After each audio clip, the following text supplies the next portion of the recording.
परिपूर्ण होना भी अच्छा नहीं होता। अगर कोई व्यक्ति सोचे कि मैं परिपूर्ण हो जाऊं, मुझे खाना बनाना भी आवे, प्रसादी सिद्ध करनी भी आवे, मुझे नाचना भी आवे, गाना भी आवे, गाड़ी भी चलाऊं, बाइक भी चला लूं, स्कूटी भी चला लूं, प्लेन भी उड़ा लूं, ट्रेन भी चला लूं, जो वाद्य मिल जाए तबला बजा लूं, सितार बजा लूं, ऑर्गन बजा दूं, वायलिन बजा लूं, कथा करा लो, नचवा लो, गवा लो, कुछ भी कर। सर्वगुण संपन्न एक शब्द है बहुत अच्छा, पर सब सर्वगुण संपन्न बन जाए ये उसकी स्वयं की इच्छा नहीं होनी चाहिए। थोड़ा अपूर्ण रहा कीजिए, थोड़ी अपूर्णता अच्छी है। नहीं तो सर्वगुण संपन्नता से कई बार चित्त अभिमानग्रस्त हो जाता है और वो अपने गुण के भाव में गर्विष्ठ हो जाता है कि मुझे ये भी आता है, वो भी आता है, ये भी करके मैं इसको भी कर लूंगा, ये मुझे ठाकुर जी ने सब कलाएं सिखा रखी हैं, सब आता है। नहीं, हम कहते हैं परिपूर्ण रूप से सर्वगुण संपन्न मत बनिए, एक गुण को आधार लेकर के उसमें सर्वगुण संपन्न, एक ही गुण में परिपूर्ण बनिए और उसी से ठाकुर जी को प्राप्त कीजिए। तो जरूरी मेरे मन में भी आ जाते हैं भाव कि ये भाषा भी आती, वो भी आती। मैं महाराष्ट्र में जाता हूं तो वहां के भक्तों का मन का लगता है कि ये भाषा भी आती तो अच्छा रहता। गुजरात में आके लगता है यहाँ के भक्तों के भाव आते तो अच्छा लगता। अब दक्षिण भारत जाते हैं तो वहां के भक्तों के भी भाव बड़े अलग अलग हैं, उसमें लगता है यहाँ के। जगन्नाथपुरी जाते हैं तो लगता है उड़ीसा आती, उड़ीसी वो कौन सी उड़िया आती उड़ीसी तो नृत्य होता है, उड़िया आती। पर फिर मन में भाव आता है अगर मैं परिपूर्ण होता तो कोई भी भाव सुनकर के तुरंत उसको गा देता, उसका अर्थ बता देता, श्रोता नहीं बनता। अभी मैं परिपूर्ण नहीं हूं तो मैं क्या कहता हूं, महाराज जी आप इसका भाव बताइए। तो जब वो महाराज जी भाव बताते हैं तो उतनी देर के लिए श्रोता बनने का सौभाग्य मिलता है, समझने का सौभाग्य मिलता है, भावुकता चित्त में आती है, विचार चित्त में आते हैं। तो परिपूर्णता आवश्यक नहीं है, एक गुण को ही साध लीजिए, बस उसी में ही परिपूर्ण होइए, वही ठाकुर जी की प्राप्ति कराएगा। मुझे सब आवे ये आवश्यक नहीं, एक आवे पर वो अच्छे से आवे बस। हमें तो कुछ एक भी परिपूर्ण रूप से आता हो ऐसा हमको लगता नहीं। कथा भी करते हैं जैसी संत जनों की आज्ञा, गुरुजनों की, पूज्य पिताजी की कृपा से। कीर्तन संकीर्तन भी बस गा लेते हैं, उसमें कोई विशेषता ऐसी है नहीं। जो भी क्रिया करते हैं बस उसमें एक भाव रखते हैं कि ठाकुर जी रीझ हैं और ठाकुर जी को रिझावे वाले जो वैष्णवा में वो रीझ हैं, बस और कोई भाव नहीं। तो परिपूर्णता की भी इच्छा चित्त में नहीं होनी चाहिए। भोजन के प्रति भी एक नियम है आयुर्वेद में कि जितनी भूख लगी हो 2 रोटी कम खाओ। कोई कह रहा होगा मुझे भूख ही 2 रोटी की लगी हो तो सीधी बात कहने का अभिप्राय ऐसा होता है कि पेट रूपी घट को थोड़ा खाली रखो ताकि पाचन में और स्वस्थ जीवन जीने में आपके लिए वो उपयोगी हो। अरे हमारे यहाँ तो व्रत का विधान बना दिया गया, अन्न नहीं खाने देते। एकादशी के दिन वैष्णवों के लिए व्रत कर दिया, प्रदोष के दिन शैवों के लिए व्रत कर दिया, नवरात्रि में शाक्तों के लिए व्रत कर दिए।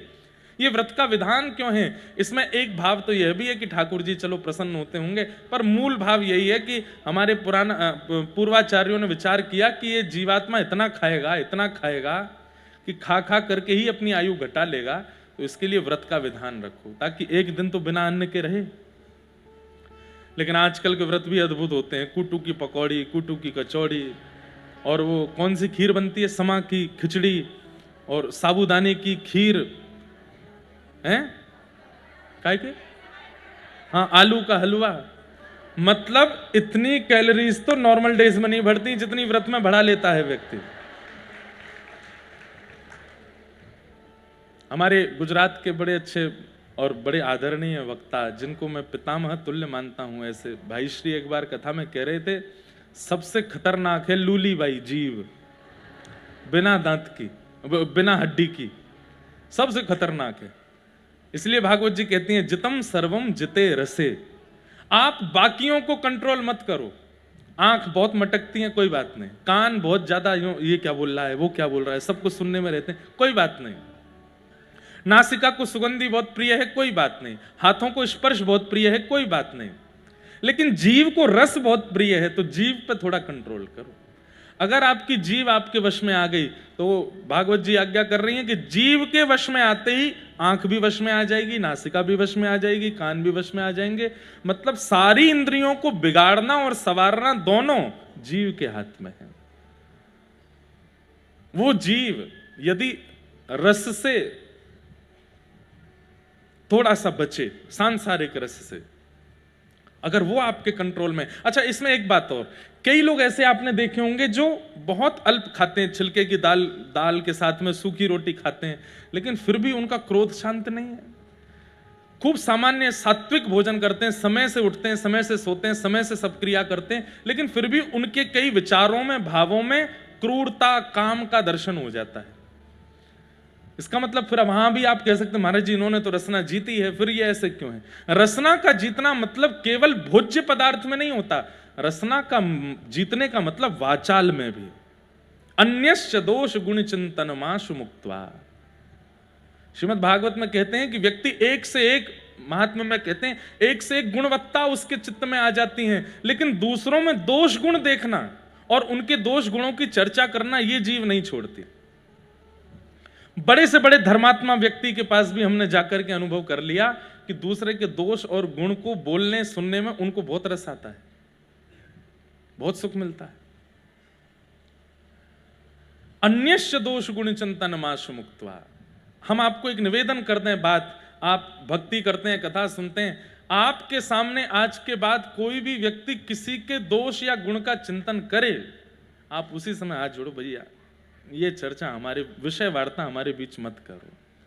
कोई कहे वो तो ऐसे हैं, फलाने तो ऐसे हैं, वहां के तो ऐसे हैं, उन्होंने तो ऐसे किया, आप तुरंत हाथ जोड़ दिया कीजिए, भैया इससे आगे मत बोलिए, कोई बात नहीं, सब ठीक है। जिस व्यक्ति को वो बातें सुनने में इंटरेस्ट आता, भले ही खुद नहीं बोल रहा लेकिन सुनने में भी अच्छा लग, अच्छा फिर, अच्छा फिर, उसके बाद ठीक है अपने को क्या, लेकिन फिर उसके बाद ठीक है भैया, सब दुनिया है, प्रपंच है, संसार है, लेकिन फिर क्या हुआ था? ये सुनने में जो इंटरेस्ट बहुत ज्यादा रखते हैं ना, एक बात हमेशा याद रखिएगा, जिस व्यक्ति को कान से सुनाई नहीं देता वही व्यक्ति बोल नहीं पाता। भगवान ना करे अगर किसी में अगर निर्वाक और बहरेपन का अगर दोष होता है तो वो बोल इसीलिए नहीं पाता क्योंकि वो सुन नहीं पाता। दोनों होगा। अधिकतर ऐसा देखा गया कि ना बोलने वाले व्यक्ति सुन भी नहीं पाते, और इसके पीछे मूल कारण भी यही बता, क्योंकि वो सुन नहीं पाते इसलिए वो बोल नहीं पाते। शब्द स्वर तो है, वो कुछ ना कुछ आ ऊ कुछ तो करते हैं, पर शब्द नहीं बोल पाते, क्यों? सुन नहीं पाते, इसलिए वो होठ पढ़ते हैं। ठीक वैसे ही बोलने का गुण सुनने से ही आता है। ये जीव वाचाल तभी होती है जब इसने विषय वार्ताएं सुनी हैं। अगर वो विषय वार्ताओं से अपने आप को दूर कर ले कानों से, तो जीव बोलेगी ही नहीं, जीव से निकलेगा ही नहीं, जीव के अंदर ये गुण ये दोष आएगा ही नहीं। इसलिए हमारी प्रार्थना मान लीजिए, भजन आदि आप खूब कीजिए, नाम जप खूब कीजिए, तिलक स्वरूप खूब कीजिए, परिक्रमाएं खूब कीजिए, ठाकुर जी की सेवा खूब कीजिए, परंतु ये विचारों में और अपने अवगुणों में, गुणों में थोड़े परिवर्तन लाने बहुत आवश्यक हैं। उसमें एक गुण ये लेकर के आइए कि कहीं भी दोष चर्चा चल रही हो, वहां से या तो उठ के चले जाओ या हाथ जोड़ के मना कर दो, भैया मेरे सामने ये बातें मत करो, किसी में कितना दोष है, कितने गुण है, मुझे नहीं सुनना है। क्योंकि सामने वाला तो अपवित्र है ही, वो आपको भी अपवित्र कर देगा, आपका भजन भी नष्ट कर देगा। इसलिए दूसरों के दोष गुण ना बोलो, सुनो, और जब सुने ही नहीं होंगे तो जीभ बोलेगी नहीं, और वहां हो जाएगा जितम सर्वम जिते रसे, रसना को जीतो,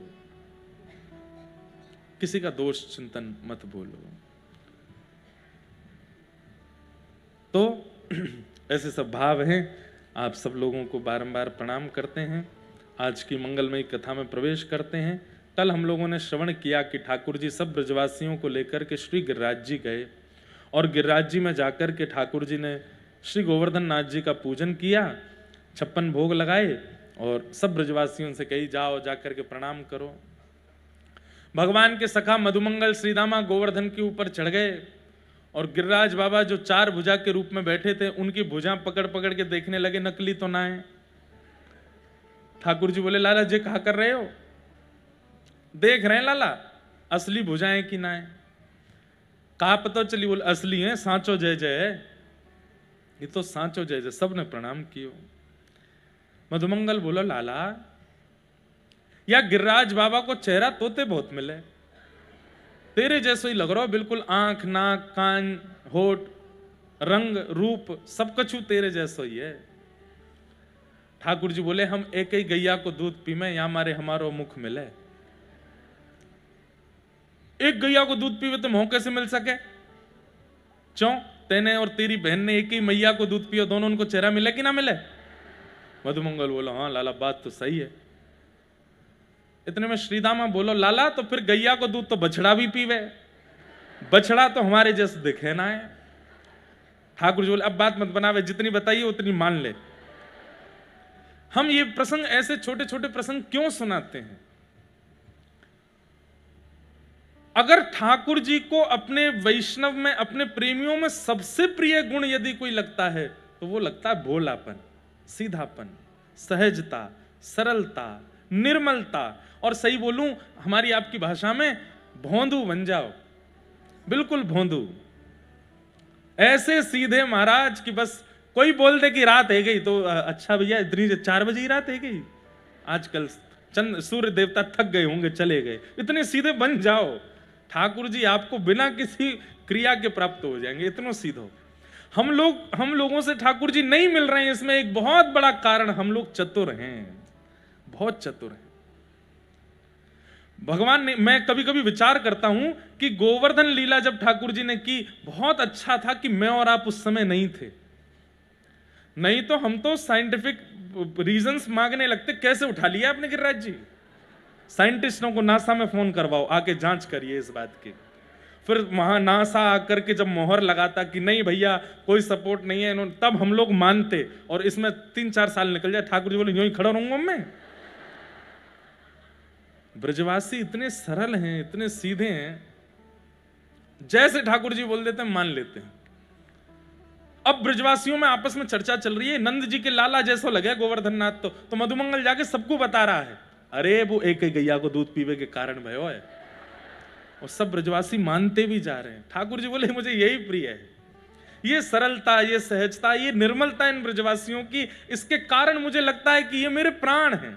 ब्रजवासी वल्लभ सदा मेरे जीवन प्राण, इनको ना ही बिसारी हो मोहिनंद बाबा की आन। मेरे मन में कभी कभी बात आती है, लेकिन लोग बाग बुरा मान जाएंगे, हमारे ब्रज के लोग। ब्रजवासी भी धीरे धीरे चतुर रहते जा रहे हैं। ब्रजवासी इनको स्वभाव चतुर नहीं है भैया, ब्रजवासी तो भोले, ब्रजवासी तो अति सीधे हैं। और उनके चतुर होने का कारण भी है कि भीड़ इतनी बढ़ गई है ब्रज में, इतने बाहर के लोग जाने लगे हैं, इतने प्रकार के लोग जाने लगे हैं, तो फिर उनसे बचने के लिए और वो चतुराई लानी पड़ी उनको। पर मुझे कभी कभी लगता है कि हे ठाकुर जी, हम तो नित्य अपनी भागवत जी से प्रार्थना करते हैं कि चाहे जितना यश मिल जाए, चाहे जितनी दक्षिणा मिल जाए, चाहे जितनी उपमाएं मिल जाएं, पर ठाकुर जी हमको भोला ही बनाए रखना, हमको सीधे ही बनाए रखना। ये मन में कभी ये भाव ना आवे कि हम कुछ हैं। हाँ, आजकल ऐसा होता है कि मैं ज्यादा मिल नहीं पाता, क्योंकि भैया सो ही ना पाऊं, मैं इतना ज्यादा व्यस्त क्रम है जाए कि कछु कर ही ना पाऊं। फिर लोगों को लगता है कि महाराज जी मिलते नहीं, ये भी चतुर होते जा रहे हैं। नहीं, उसके पीछे कारण दूसरे हैं भैया, कि है तो इंसान ही, सब क्रियाएं करने के लिए एक समय पाबंदी और अवसर है। बाकी नित्य ठाकुर जी से मांगो कि हे नाथ, हम तो आपसे निवेदन कर रहे हैं, आज भागवत जी से मांग लीजिए और ये भागवत जी दे भी देंगी। हम मांगते संसार हैं, वो फिर स्वार्थ हो जाता है। अगर ऐसी कोई वस्तु मांगी जाए, जैसे मेरे अंदर से काम नष्ट हो जाए, मुझे रूप स्वरूप देख करके काम भाव मन में प्रकट होता है, हे भागवत जी मेरे चित्त का काम नष्ट करो, नष्ट होगा। आप ठाकुर जी से प्रार्थना करो कि मेरे सामने कोई कुछ ऐसा करता, मुझे क्रोध बहुत जल्दी आता, मेरा क्रोध समाप्त कीजिए ठाकुर जी। और सबसे बढ़िया बात, ठाकुर जी से प्रार्थना करो, हे नाथ चाहे जो हो जाए, मैं सीधा ही रहूं, सहज ही रहूं, मुझे चतुराई ना आवे, ऐसी कृपा कर दो, मैं चतुर ना बनूं। हम चतुर शिरोमणि हैं, इसीलिए ठाकुर जी से मिलने में बाधा हो रही है, इसीलिए ठाकुर जी से मिलने में रुकावट बनी हुई है। सीधे हो जाओ, सरल हो जाओ। नीलमल मन जन सो मोहे पावा, मोहे कपट छल छिद्र न भावा। सबको याद है ये चौपाई, बताओ फिर भी क्या छल करने से पहले घबराए, कपट करने से पहले घबराए, चतुराई लाने से पहले घबराते हैं हम लोग कि भाई ठाकुर जी को प्रिय नहीं है। आप लोग एक बात विचार कीजिए, विवाह होने के बाद सैक्रिफाइस करते हैं लोग, पति पत्नी के लिए सैक्रिफाइस, इसको ये पसंद नहीं तो मैं नहीं करूंगा, पत्नी पति के लिए कि इनको ये पसंद नहीं तो मैं नहीं करूंगा, इतना ज्यादा सैक्रिफाइस बच्चों के लिए करते हैं कि भाई इनको ये प्रिय नहीं लगता, हमारे बेटे को ये प्रिय नहीं है, हमारी बेटी को ये प्रिय नहीं, तो माता पिता सैक्रिफाइस करते हैं, बच्चे सैक्रिफाइस करते हैं, माता पिता ये प्रिय नहीं तो हम ये नहीं करेंगे। ठाकुर जी के लिए हम लोग क्यों सैक्रिफाइस नहीं करते?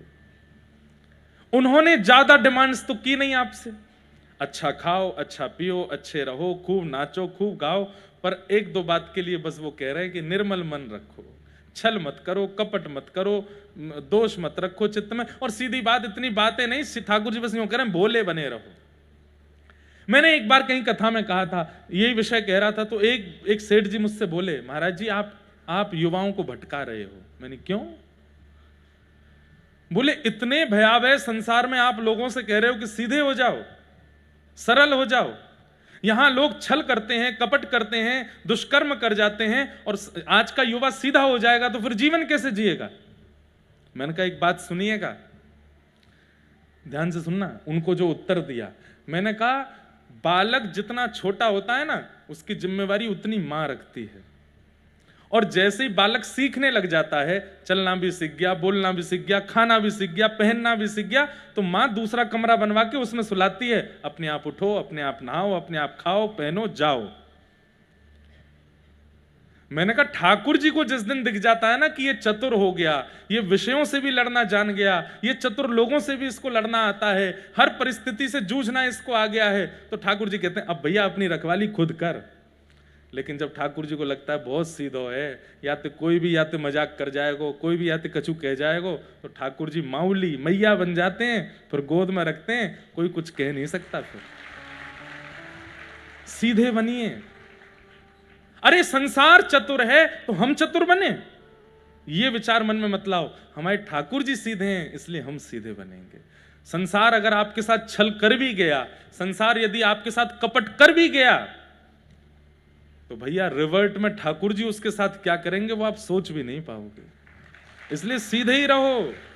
मैं फिर कह रहा हूं, बहुत सीधे रहो, सरल रहो, सहज रहो, निष्कपट हो जाओ, ब्रजवासियों की तरह हो जाओ। अरे मधुमंगल बन जाओ, श्रीदामा बन जाओ, तन सुखा मन सुखा बन जाओ, ललिता बन जाओ, विशाखा बन जाओ। हमारी प्रिया जी कैसी हैं? अति सीधी। ध्रुवदास जी महाराज कहते हैं, सहज स्वभाव पढ़ो नवल किशोरी जो को, मृदुता दयालुता कृपालुता की राशि है। न कहूं नरस कभी भूले हूं न होत सखी, रहत प्रसन्न सदा ये मुख हासी है। ऐसी सुकुमारी प्यारी लालजू के प्राण प्यारी, ऐसी सुकुमारी प्यारी लालजू की प्राण प्यारी। ठाकुर जी की प्राण प्यारी हैं किशोरी जी। क्या उपमाएं हैं किशोरी जी की? सहज स्वभाव पहला,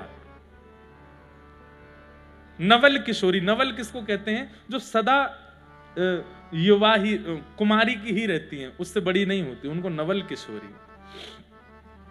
हमारी किशोरी जी बड़ी ज्यादा मतलब युवावस्था नहीं आती, वो नवल ही रहती हैं। नवल किशोरी, नवल किशोर, दोनों नवल ही रहते हैं। द्वारिका का प्रसंग आता है, भगवान का परपौत्र 25 वर्ष का, भगवान का पुत्र 50 वर्ष का, और स्वयं दादाजी 16 वर्ष के। ठाकुर जी जब अपने पूरे परिवार के साथ आते हैं तो पुत्रों के परपुत्रों के सफेद बाल हैं, और ठाकुर जी छोटे से रेशे भी नहीं आए हैं, ये छोटे छोटे बाल आ जाते हैं मुख पे, ये भी नहीं निकले हैं ठाकुर जी के, ऐसे हैं ठाकुर जी। द्वारिका में ठाकुर जी सदा नवल ही रहते हैं। तो हमारी किशोरी जी इतनी भोली हैं। एक बार सब सखीन ने ठाकुर जी किशोरी जी को बैठा लियो, और सब सखियां किशोरी जी को समझा रही हैं कि हे श्यामाजू, बहुत सुंदर लीला है, ध्यान से सुनियो, आपने एक चतुराई लाओ अपने अंदर। किशोरी जी बोली काय को? बोले ये लाला बहुत छलिया है, बहुत कपटी है, बहुत चतुर है, और ये आपसों ऐसे ही खेल के चलो जाए, आपसों ऐसी लीला करके चलो जाए, कभी आपको ऐसे ही आनंद लेके चलो जाए। आप इतनी भोली भारी हैं, विचार ना करें। एक बार कहा भयो, किशोरी जी को ठाकुर जी लेकर के गए, सब लोग इधर देखो, ध्यान से सुनो और सुनिए। अगर एक आध को झोंके आ जाते हैं ना, तो आपको तो पता चल जाती बगल वाला झोंका ले रहा है, कौन ही मारा करो जोर से, आपको उसका फल मिलेगा कि भाई स्वयं तो सुन ही रहे थे, उसको भी सुनवा रहे थे। बोले घर में जाके सोइयो यार, कथा चल रही है, सुन ले। एक बार ठाकुर जी किशोरी जी से बोले, हे किशोरी जी, हमारे नंदगाम के बगीचा में खूब सुंदर आम लगे हैं, आप आओ। तो किशोरी जी ने सब सखीन से कही कि भैया नंद के लाला ने निमंत्रण भेजो है कि हमारे बगीचा में आम लगे हैं, वो आम खावे आ जाओ। तो सब सखी बोली चलो चलो आम पाएंगे, और सब सखीन के संग किशोरी जी आ गई। पर हमारे ठाकुर जी इतने उद्यमी हैं, खुद के बगीचा में नहीं लगे थे आम, दूसरे के बगीचा में लगे थे, और वो दूसरा भी इतना चिड़ोकला और इतना हठीला कि उसके बगीचा कोई आम ले जाए तो वो पीछे डंडा लेके भागता था। किशोरी जी आ गई सब सखीन के संग। तो ठाकुर जी बोले आओ आओ आओ, हरी श्यामाजू, हमारो नंदगाम पवित्र कर दियो आपने आए करके, चलो जेरो सामने बगीचो, चलें यही में आम पावेंगे। किशोरी जी बोली आपको ही है? हाँ हाँ सब हमारो ही है, यहाँ कोई कोई नंदगाम पूरा मेरो ही तो है, नंद बाबा को है। बोले अच्छा। और वहां जैसे ही पहुंचे तो सब सखियां अलग अलग पेड़ों के वृक्षों के नीचे, ठाकुर जी बोले सब लोग जाओ, खूब प्रेम से एक ऊपर से तोड़ो, नीचे एक ऐसे झोली करके भरते जाओ, और प्रेम से फिर पावेंगे। मैं श्री जी को लेके जा रहा हूं, और मैं श्री जी के साथ आम तोड़ तोड़ के पाऊंगा। श्री जी को ले गए, श्री जी तो बड़ी आनंद में आज आम पावेंगे। वृक्ष के पास पहुंच करके लाल जी बोले श्री जी एक कमी है। बोले कहा? मुंह पे वृक्ष पे चढ़ना ना आवे, आप चढ़ जाओ, मैं नीचे पीताम्बरी करके खड़ा हूं, ऊपर से आम गिरती नहीं हूं, मैं लपक लूंगा। श्री जी बोली हाँ कोई बात ना, मुंह पे तो आवे, मैं चढ़ जाऊंगी। सो श्री जी धीमे धीमे धीमे धीमे ऊपर चढ़ गई। अब सखी संग में होती तो वो चढ़ने नहीं देती, श्री जी को श्रम नहीं कराती, पर ठाकुर जी तो उद्यमी। अब जैसे ही श्री जी ऊपर चढ़ी, ऊपर से एक एक आम तोड़ के दे रही हैं, ठाकुर जी बढ़ते जा रहे हैं। ठाकुर जी बोले नहीं अपना परिचय तो करा दूं मैं कैसा हूं। तो आम सब समेट के, श्री जी अब मेरी पीताम्बरी फट जाएगी, इतने आम है गए, आप यहीं नहीं हो, मैं अभी आ रहा हूं, मैं इन्हें धर के आऊं कहीं। श्री जी बोले ठीक है। दौड़ के बाहर गए, मधुमंगल तक स्वापी खोल, स्वापी में धर के बोले लेके भाग जाए ना। वो तू कहा कर बोल मैं अभी आऊं। तो जो माली था बगीचा का, उसके पास ठाकुर जी गए, बोले कैसा माली है, तेरे रहते हुए देख चोरी चल रही है, सबरी चढ़ी हुई है पेड़न पे।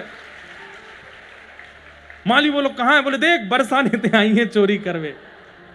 और बताए कि ठाकुर जी तो बाज गए वहां। अब वो माली आयो डंडा लेके, शर्म नहीं आवे, बड़े गोप की छोरी है करके चोरी कर रही है आम की। अरे हम चोरी ना कर रही, जाको बगीचा है वाने निमंत्रण दियो हमें। बोले कौन को बगीचा? मेरो बगीचा है ये। बोले अरे नहीं ये तो कुंवर कन्हई को बगीचा है, नंद बाबा के। अच्छा वहां को बगीचा है, वो ही तो शिकायत करके गए कि तेरे बगीचा में देख चोरी चल रही है। किशोरी जी बेचारी नीचे उतर के आई, ललिता विशाखा तो बड़ी लज्जित है गई, देख लियो ऐसा हो तुम्हारो कन्हैया, देख कैसी हमारी नाक कटवाई है आके यहाँ पे। और कथा तो बहुत बड़ी है, उससे पहले ठाकुर जी की नाक कटी थी बरसाने में, तो ठाकुर जी बोले बदला कैसे लाऊं, तो आज ठाकुर जी ने वो कर दियो। लेकिन हमारी किशोरी जी कैसी, रास्ता में भी यूं ही कहती जा रही ना ना कुंवर कन्हई ने नहीं कही होगी, वो तो बड़े प्रेमी हैं, और तुम ने रुको, वो मुंह तक कह के गए कि मैं आम डार के आ रहे होंगे।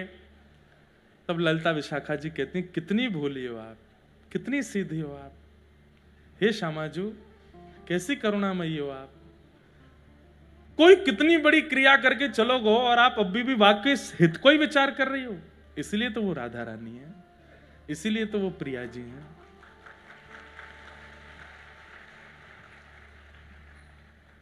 कल हम एक पद गा रहे थे ना, मन भूल मत जइयो राधा रानी के चरण, उसमें एक पंक्ति आती है, वृषभानु की किशोरी सुनी गैया हूते भोरी। सबसे भोरी गैया है, उससे भी ज्यादा भोरी हैं। प्रीत जान के हूँ थोड़ी तोहे राखेगी शरण, मन भूल मत जइयो राधा रानी के। ऐसी हमारी किशोरी जी। तो एक बार निकुंज में एक लीला भई और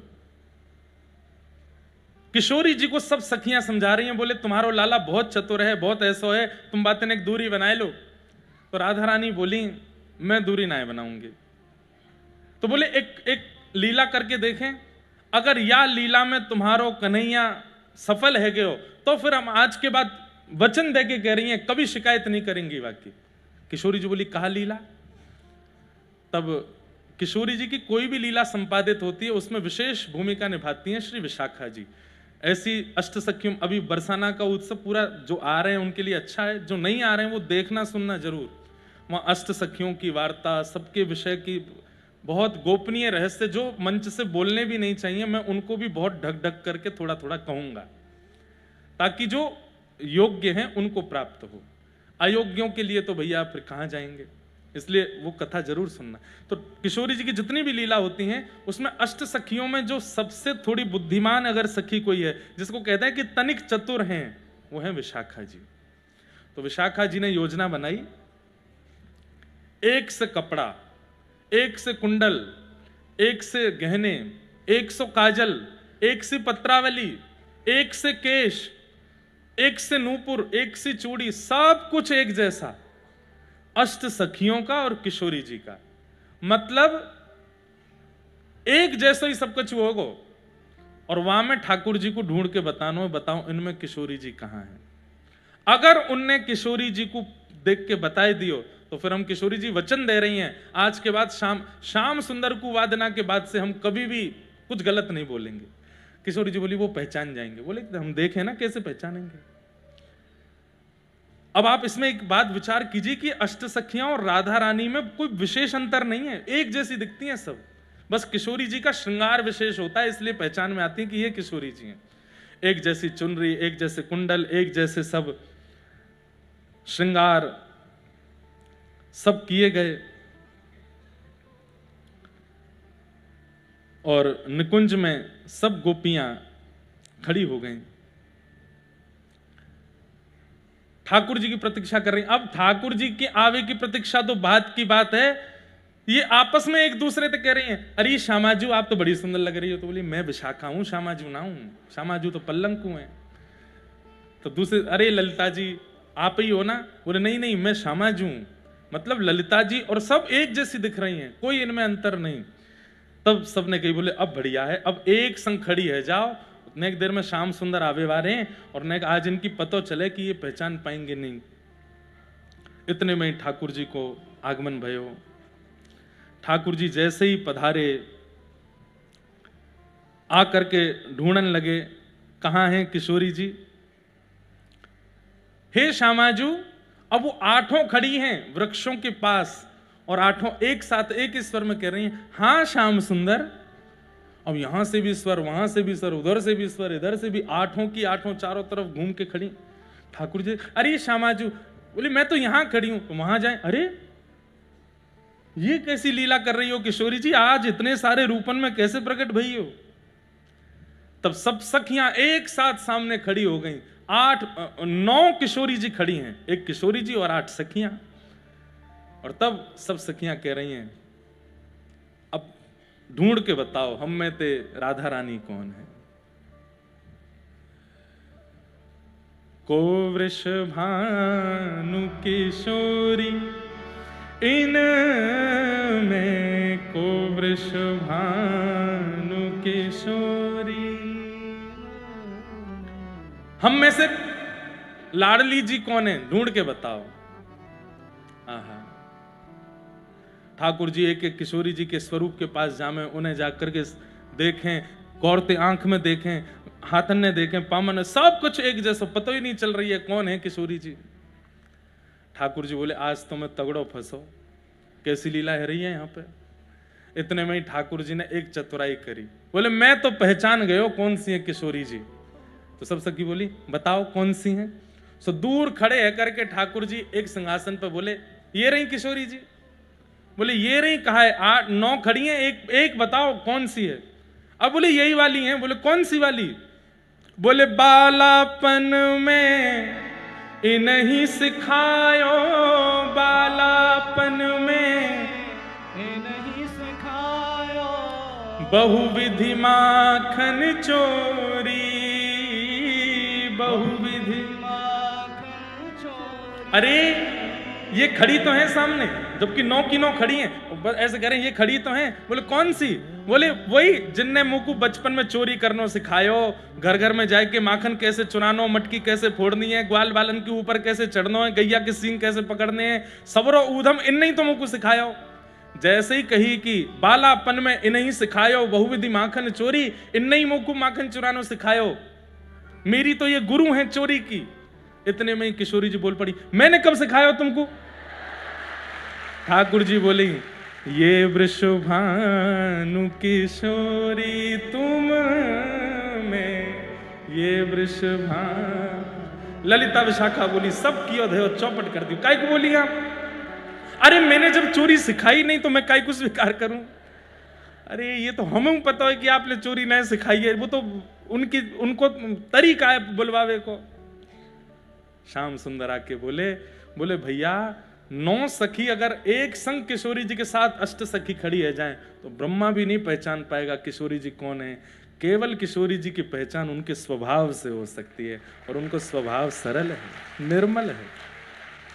कोई रूप से पहचानना चाहे, कोई चाल से पहचानना चाहे, कोई श्रृंगार से पहचानना चाहे, किशोरी जी को नहीं पहचान पाएगा। किशोरी जी केवल स्वभाव से पता चलेंगे। ऐसी हमारी लाडली जी। तो इसलिए भैया स्वभाव में मधुरता ले आओ, स्वभाव में सरलता ले आओ, स्वभाव में सहजता ले आओ, भोलापन ले आओ। इंद्र ने वर्षा की, मेघमालाएं बरसने लगी, सब ब्रजवासियों के चित्त में अविश्वास आने लगा। ठाकुर जी बोले अविश्वास मत लाओ, गिरिराज जी पे विश्वास करो। सब ब्रजवासी बोले कैसे करें विश्वास, तैने कही कि इंद्र के कोप से ये हमारी रक्षा करें, कहां कर रहे हैं रक्षा, इतनी मूसलाधार बारिश है रही है। तब ठाकुर जी ने मन में विचार किया कि अब कछु लीला ऐसी करनी पड़ेगी कि गिरिराज जी के प्रति इनको विश्वास बढ़े। और ठाकुर जी ने सब ब्रजवासी के सामने गिरिराज जी को प्रणाम कियो, और प्रणाम करके हे गिरिराज बाबा हम सब ब्रजवासी की रक्षा करो कह करके जैसे ही गिरिराज जी को एक ओर से इशारों कियो है, नेक अपने हस्त कमल को स्पर्श कियो, अधर हो गए 7 कोस लंबे चौड़े, 21 किलोमीटर लंबे चौड़े गिरिराज पर्वत अधर हो गए। नन्हे से गोपाल जी भीतर प्रवेश कर गए, और 7 वर्ष के ठाकुर जी ने अपने बाम हस्त की कन्नी उंगली के नख के ऊपर श्री गिरिराज जी को धारण कर लियो। बोल गोवर्धन धारी गोपाल की। सब ब्रजवासी ने कह दी आ जाओ, सबरे नीचे आए करके ठाड़े है जाओ। अपने बांस के लठ ले करके सब ब्रजवासी खड़े है गए। सब ने अपने छड़ी लगाई दी। ठाकुर जी बोले जय कहा कर रहे हो। लाला छड़ी लगा रहे हैं कहीं गिरिराज जी नीचे नहीं आ जाएं। मतलब अब भी ब्रजवासियों को यूं लग रही है ये अपने आप उठे ऊपर। वो तो गिरिराज जी से हमने प्रार्थना करी तो इंद्र से रक्षा करने के लिए अपने आप ऊपर उठ गए, तो कहीं नीचे नहीं आ जाए तो हम छड़ी लगा लें। और सब ब्रजवासी ठाकुर जी लाला तेने उंगली काय को लगा रखी, नीचे कर ले आए। हाँ हम यहां छड़ी लगा रखी, उंगली पे यूं कर खड़ो है। ठाकुर जी बोले मैंने उंगली नीचे कर ली तो सबरे चटनी बन जाओगे। अच्छो तेरी उंगली पर रखे हैं ये गिरिराज जी। बोले और नहीं तो का। सब ब्रजवासी बोले लाला तू देख बात मत बनाए कर, चल जल्दी अपनी उंगली नीचे कर ले। ठाकुर जी बोले तो फिर संभालो तुम गिरिराज जी, मैं हटा रहा हूं उंगली। बोले हाँ ठीक है हम संभाल लेंगे। जैसे ठाकुर जी ने नेक उंगली नीचे करी महाराज, सबकी छड़ियां टूटने लगी, चट चट चट करके दूर दूर तक सब ब्रजवासी अरे लाला संभाल संभाल संभाल, भागा दौड़ी जैसी होने लगी। ठाकुर जी ने फिर से अपनी उंगली लगाई और फिर से गिरिराज जी ऊपर की ओर अधर हो गए और गिरिराज जी स्तब्ध हो गए। अब दूर दूर तक एक भी ब्रजवासी की छड़ी नहीं है, अकेले ठाकुर जी की नख पर, उंगली पे नहीं, एक तो बाम हस्त सीधे हाथ से थोड़ा कमजोर होता है, उस बाम हस्त में भी इकन्नी उंगली सबसे कमजोर होती है, और इकन्नी उंगली के भी नख पे ठाकुर जी ने गिरिराज जी धारण किए। ये प्रभाव नहीं है ठाकुर जी का, इसमें भी एक संदेश है, बहुत ध्यान से सुनो। ठाकुर जी कह रहे हैं हम सबको एक संकेत कर रहे हैं। बोले क्या? बोले भैया मेरे दो स्वरूप हैं, एक स्वरूप ये है और एक स्वरूप ये है।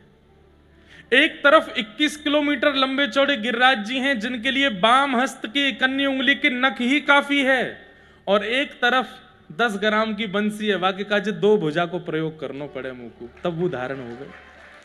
ठाकुर जी क्या कह रहे हैं?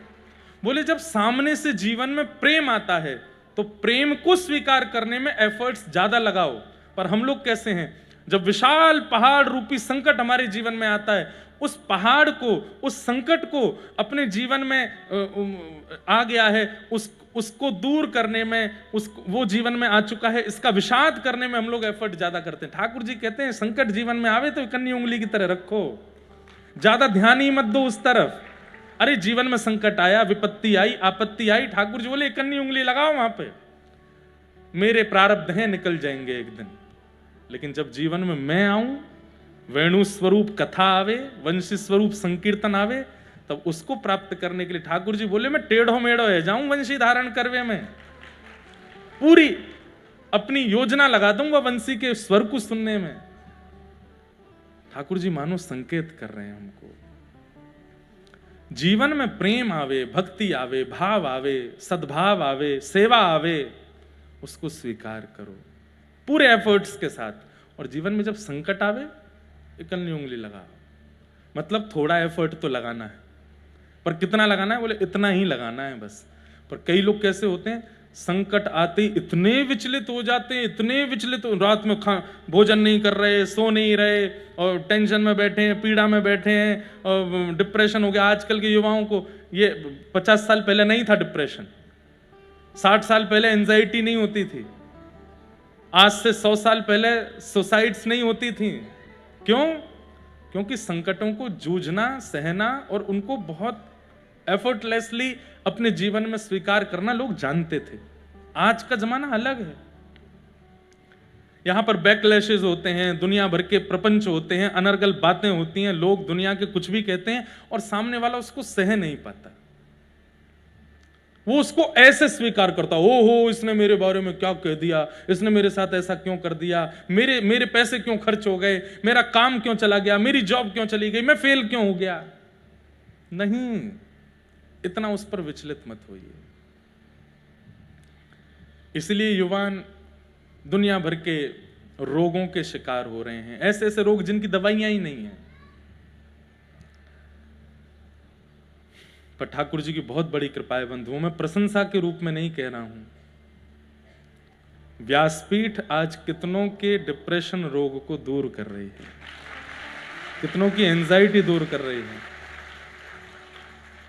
आप आकर के हमारे पास उन लोगों की चर्चाएं, मैं बताऊं आपको कैसे कैसे युवा आते हैं, कैसे कैसे बालक आते हैं, मरणासन स्थिति में थे कि बस अब प्राण त्याग ही देंगे, केवल उंगली घुमाते घुमाते 1 मिनट का कुछ शॉर्ट सुन लिया, कुछ वीडियो सुन ली, कुछ प्रवचन सुन लिया, बदल गया जीवन। अपनी बात नहीं कर रहा हूं मैं, हमारे वृंदावन के पूज्य प्रेमानंद जी महाराज, कितने बालकों का जीवन संवार दिया उन्होंने, कितने बालकों के व्यसन छुड़वा दिए। अरे बड़ी बड़ी व्यसन छुड़वाने वाली कंपनियां फेल हो गई, बड़े बड़े व्यसन छुड़वाने वाली दवाइयां फेल हो गई, लेकिन सुनिए बात, कुछ तो लोग कहेंगे, लोगों ने उनको भी नहीं छोड़ा, कटघरे में उनको भी खड़ा किया। आप ऐसा कैसे करते हैं, आप ये कैसे बोल सकते हैं, आपने ये क्यों कर दिया, आपने ये बहुत गलत है। व्यक्ति ने अच्छा क्या किया, आदमी को भुलाने में एक क्षण लगता है, और व्यक्ति से अपराध क्या हो गया, वो अपनी 80 साल की उम्र तक याद रखता है उसको। 80 साल की आयु में किसी ने कहा, अरे तुम उनको जानते हो, तुम्हारी गली में वो गुप्ता जी? हाँ हाँ हाँ। अरे भैया वो उनका बेटा तो विदेश में हो गया, उसने इतनी। ठीक है, हमसे पूछो उनकी बात, तो क्या किया था उन्होंने 30 साल पहले, हमको बताए, हम बताएं। देखा, ये व्यक्ति का स्वभाव है, उसको बुराइयां याद रहती हैं लोगों की। अब हमारे महाराज जी हैं, हमारे पूज्य मलुक पीठ वाले महाराज जी हैं, रमन रीति वाले महाराज जी हैं, हमारे कई सारे महापुरुष, पूज्य मुरारी बापू हैं, पूज्य रमेश भाई ओझा हैं। जिसने भी अपनी वाणी से, अपने विचारों से, अपनी क्रियाओं से संसार के कलयुगी जीवों में परिवर्तन लाने का प्रयास किया, दूसरे ही लोगों ने उनको कटघरे में खड़ा कर दिया, उनके छोटे छोटे दोषों को निकाल करके उछालना प्रारंभ कर दिया। ये वो नहीं करते हैं, ये वो लोग नहीं करते हैं, कलयुग करवाता है उनसे। भाई देखो, आप किसी के यहां किराए पे रहते हो, अब आपका जो किराएदार है वो नियम लॉज बता देता है, मेरे घर का नियम है रात्रि 10 बजे के बाद आओगे तो मैं गेट नहीं खोलूंगा, मेरे घर का नियम है कि आप ऊपर जो है ऊधम मचाओगे तो मैं अपने घर में नहीं रखूंगा, मेरे घर का नियम है कि यहाँ पीना खाना नहीं चलेगा। ऐसे सब किराएदार नियम बनाते हैं, तभी किराए पर किसी को देते हैं अपना ऊपर का माला या कोई कमरा।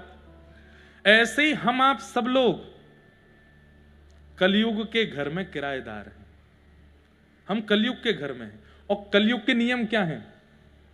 अगर तुम 10 बजे रात में सो गए तो तुमको उत्पीड़ना दूंगा, 2-2 बजे तक उठो, 3-3 बजे तक उठो। पानी पीते हो, वो पीला वाला क्यों नहीं पीते, उसको पीना शुरू करो, नहीं पियोगे तो तुमको उत्पीड़ना दूंगा।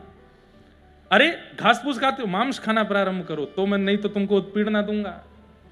सेवा करते हो ठाकुर जी, कथा सुनते हो, तिलक रज लगाते हो माथे पर, नंगे पैर घूमते हो ब्रजमंडल में, ये सारे नियम मेरे यहां नहीं चलेंगे। और जो इन नियमों का पालन करता है, फिर कलयुग उनको दूसरों के द्वारा इस प्रकार से मोलेस्ट कराने की योजनाएं बनाता है, परेशान करता है।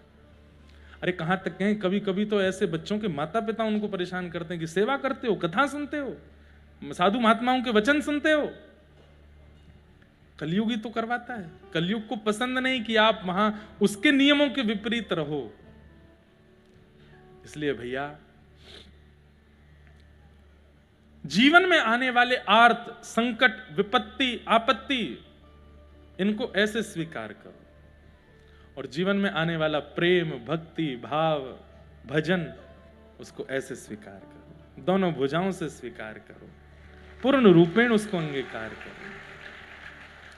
साल का प्रारंभ है, आप लोगों के साल का प्रारंभ मुझे लगता है बड़ोदरा में जितने लोग रहते हैं उनमें से जो लोग कथा में आए 7 दिन, सबसे अच्छा साल आपका ही जाने वाला। ऐसा नहीं है कि मैं ये कह रहा हूं कि उनका बढ़िया नहीं जाएगा, उनका बढ़िया भी, उनको ज्यादा कमाई होगी, उनका खूब यश होगा, उनका खूब वैभव बढ़ेगा, जो कथा में नहीं आए।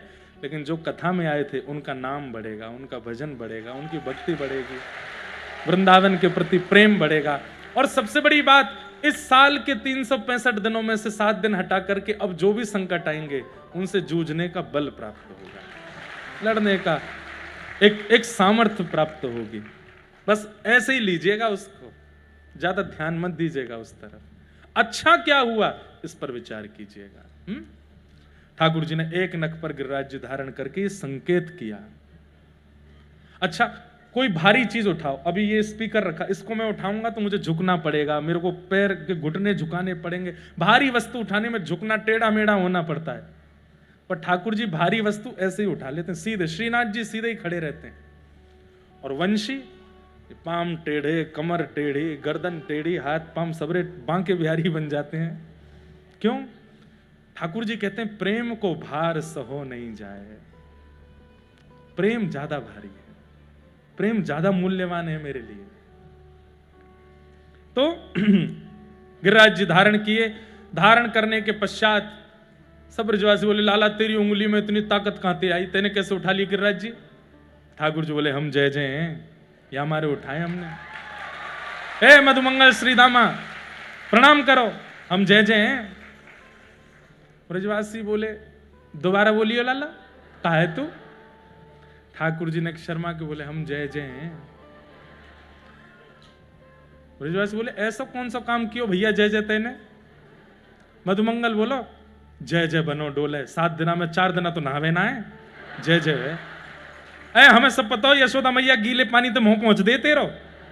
ठाकुर जी कह रहे अच्छा बताऊं तो है, लाला ध्यान दे गिरिराज जी नीचे नहीं आ जाए। सब ब्रजवासी देखो ये कैसी बात, हमारे सामने ठाकुर जी ने गिरिराज जी उठा लिए होते, हम तुरंत मान जाते कि ये भगवान है, ये अबनॉर्मल व्यक्ति है, हमारी तरह नॉर्मल नहीं है। पर ब्रजवासी मान नहीं रहे हैं, क्यों? सीधे हैं।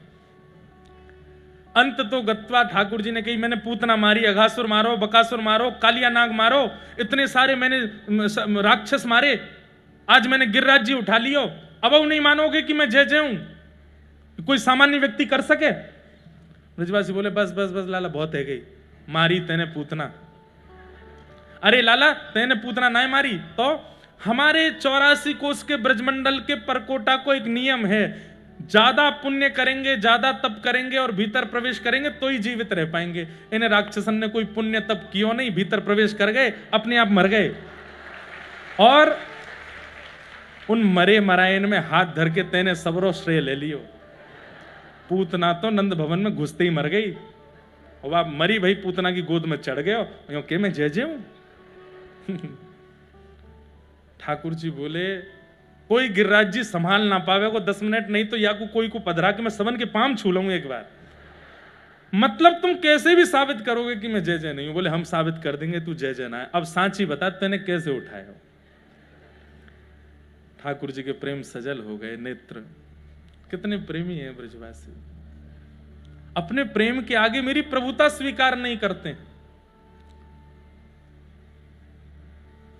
कछु माखन को बल बढ़ो, कछु गोपन करी सहाय, श्री राधे जो की कृपा से मैंने गिरिवर लियो।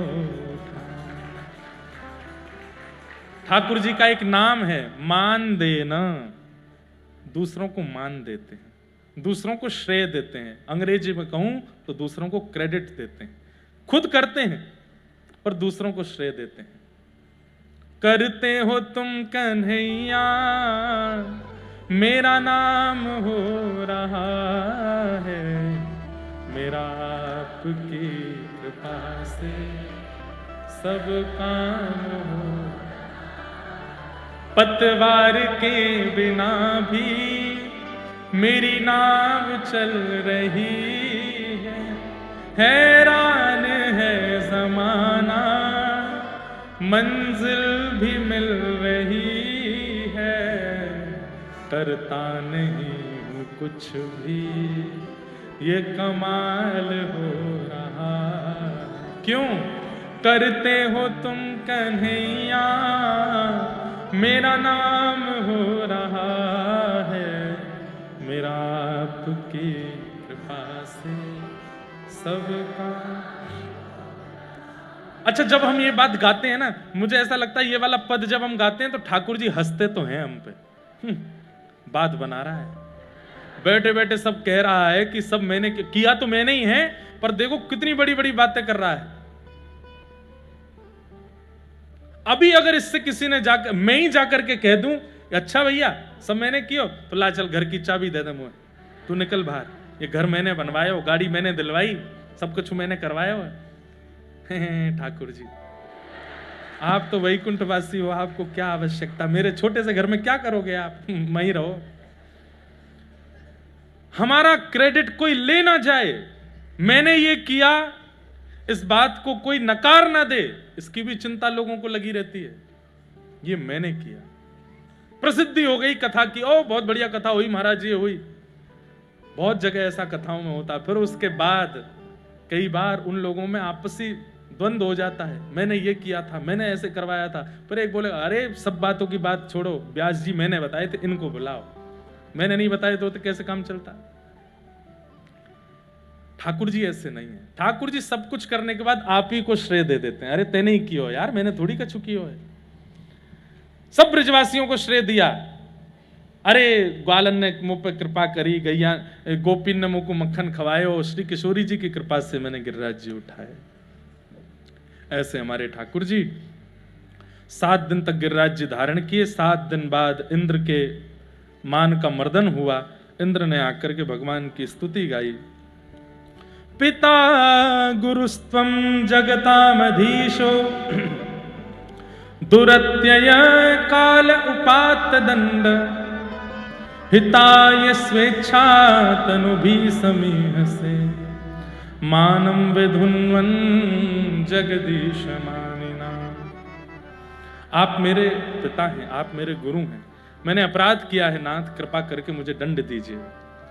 ठाकुर जी बोले तुमने अपराध तो किया लेकिन मैं तुम्हें क्षमा करता हूं। क्यों? क्योंकि तुम्हारे अपराध के कारण व्रजवासी सब मेरे समीप आ गए, मेरे निकट आ गए, इसलिए मैं तुमको क्षमा करता हूं। ठाकुर जी ने इंद्र को क्षमा किया। तत्पश्चात गैयाओं ने भगवान का नामकरण गोविंद किया। एकादशी व्रत की महिमा बताई गई। ठाकुर जी व्रजवासियों को संकेत प्राप्त हो गया कि ठाकुर जी जय जय हैं। कैसे प्राप्त हुआ? एक प्रसंग ऐसे आता है कि नंद बाबा अर्धरात्रि में यमुना जी स्नान करने के चले गए और उस समय पर स्नान करने चले गए जिस समय देवताओं के, गंधर्वों के स्नान का समय होता है। 3:45 बजे से पूर्व, अगर सुबह सुबह 3:45 बजे से पूर्व आप देव नदियों में स्नान करते हैं तो उसको कहीं ना कहीं शास्त्रों में हो सकता है मेरे समय आगे पीछे हो, पर उसको निषेध माना गया। क्यों? क्योंकि वो देवता गंधर्व जनों के स्नान का समय है। उस समय मानव स्नान नहीं, मानवों के स्नान का समय ब्रह्म मुहूर्त है और ब्रह्म मुहूर्त 3:45 बजे शुरू होता है। 3:45 पे शुरू होता है ब्रह्म मुहूर्त। उसके बाद आप देव नदियों में स्नान कर सकते हो। तो समय ना पता होने के कारण नंद बाबा नदी स्नान करने के लिए गए तो गंधर्वजन इनको लेकर के गंधर्व लोग देवलोक ले गए। लौट करके नंद बाबा बहुत देर तक डुबकी लगाए, बाहर नहीं आए तो हड़कंप मच गया। सबने जाकर के लाला को बताई, लाला नंद बाबा भीतर गए, बाहर नहीं आए। कालिया नाग तो चलो गो, फिर नंद बाबा बाहर क्यों नहीं आए? ठाकुर जी ने दिव्य दृष्टि से देखा कि ये तो देवलोक चले गए। तुरंत ठाकुर जी ने दूसरे रूप से देवलोक में प्रकट हुए, शंख चक्र गदा पद्म धारण करके। नंद बाबा ने जैसी देखी जे तो मेरो लाला या कि 4 भुजा कहां ते आ गई। ठाकुर जी को देखते ही गंधर्वों ने नंद बाबा को छोड़ दिया। बोले जय जय, ये असमय में स्नान कर। बोले हमारे पिताजी हैं, तुरंत वापस छोड़ के आओ। तो नंद बाबा वापस आए ब्रजमंडल में आकर के उन्होंने पूरी बात बताई। बोले भैया लाला तो 4 भुजा वारो डोल लो वहां पे हमारो। तो सब ब्रजवासियों ने ठाकुर जी से कही, लाला तू सांची में जय जय? ठाकुर जी बोले हम जय जय। लाला देख तू जय जय होगो कोई और लोक में, हमारे काजे तो तू लाला है, हम बात को ही मानेंगे कि तू हमारा लाला है। बोले तो मैं कौन सा कह रहा हूं कि मुझे जय जय ही मानो, लेकिन लाला एक काम कर दे। बोले कहा तू जय जय तो एक बार हमको वैकुंठ को दर्शन कराला, कैसो है? ठाकुर जी चलोगे? बोले हाँ। मधुमंगल श्रीदामा तन सुखा मन सुखा धन सुखा सुबल तोष, भगवान के सारे ग्वाल बाल तैयार हो गए और ठाकुर जी का हाथ पकड़ करके सब अंतर ध्यान हुए, सीधे वैकुंठ पहुंचे। वैकुंठ के द्वार पर जय विजय चतुर्भुज रूप में खड़े हैं। ठाकुर जी को देखते ही दंडवत प्रणाम किया। ठाकुर जी बोले मुझे नहीं, इनको करो। मधुमंगल श्रीदामा को प्रणाम किया। मधुमंगल खुशी रहे, राजी रहे, तेरो ब्याह है जाए। सबको आशीर्वाद। लाला ये सबन की 4 भुजाएं यहाँ पे? बोले हाँ। बोले हमें उन्हें 4 भुजा वालों बना दे, हम भी बन के देखें कैसा लगेगा। ठाकुर जी ने चुटकी सी बजाई, उनके भी 4 भुजा निकल के आ गए।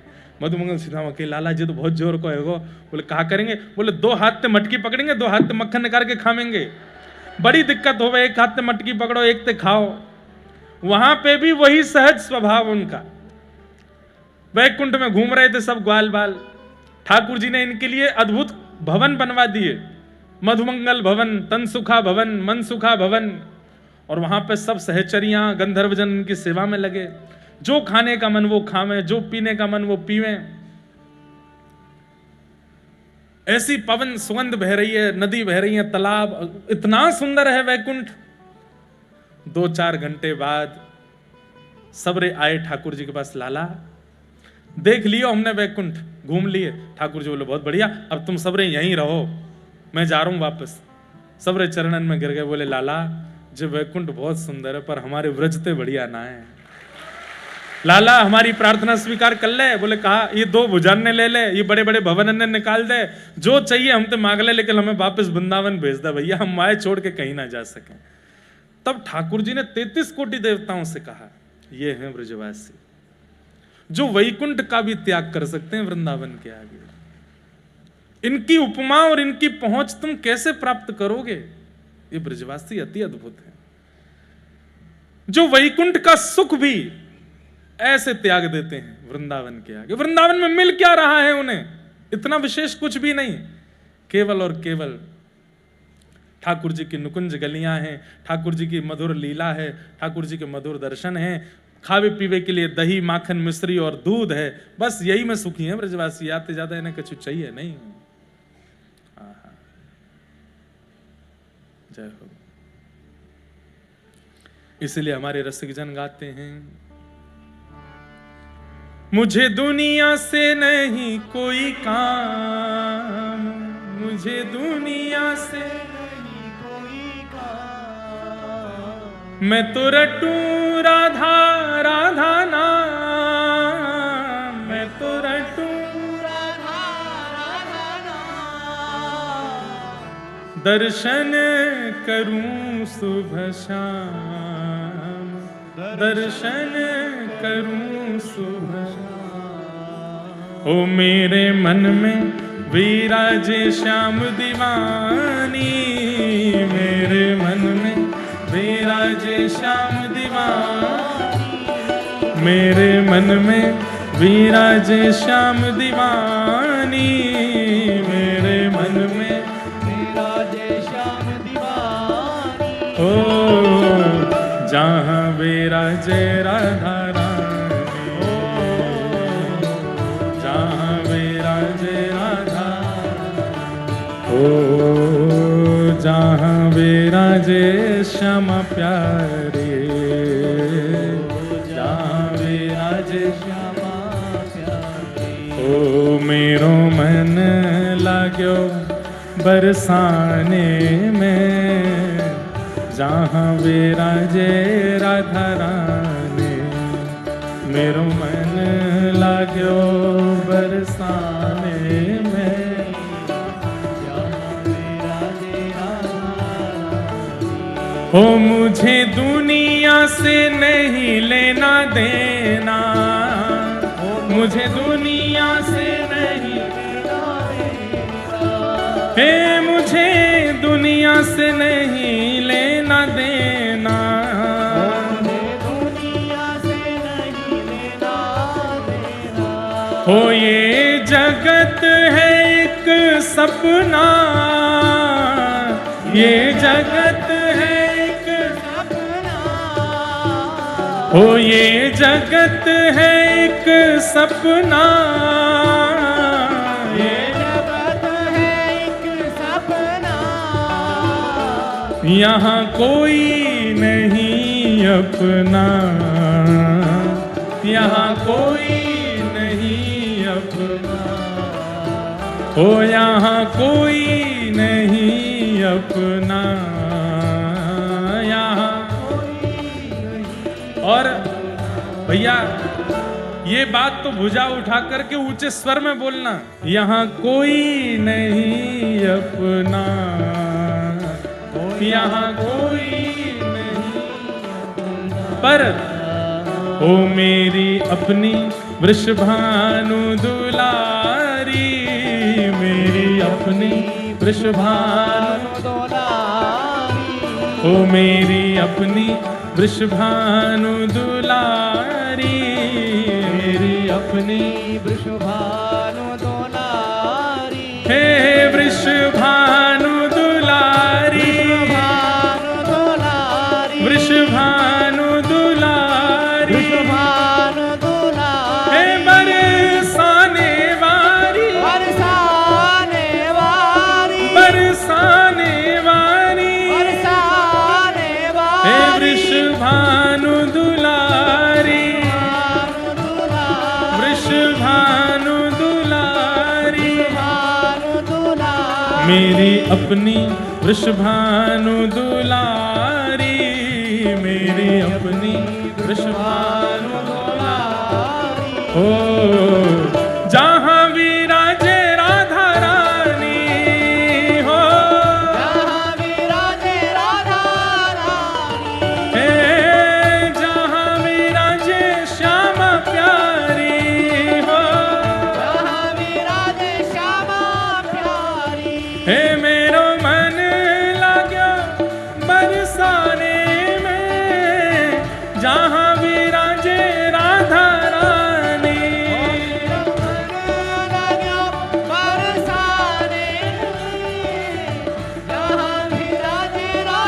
बोल वृषभानु दुलारी की। एक बार कहो बोल वृषभानु के जमाई की।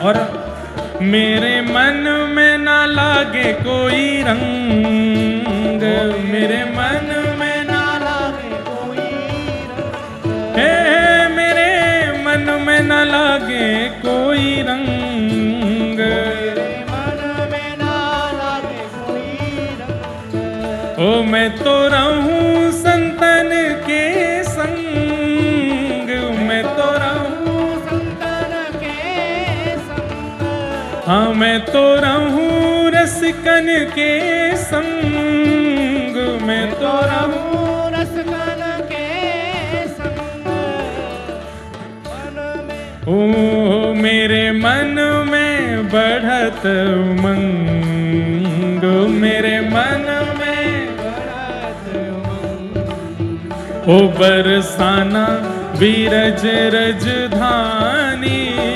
बरसाना बीरज राजधानी, ओ बरसाना बीरज रजधानी, बरसाना बीरज राजधानी, भाव से जहाँ विराजे राधा रानी,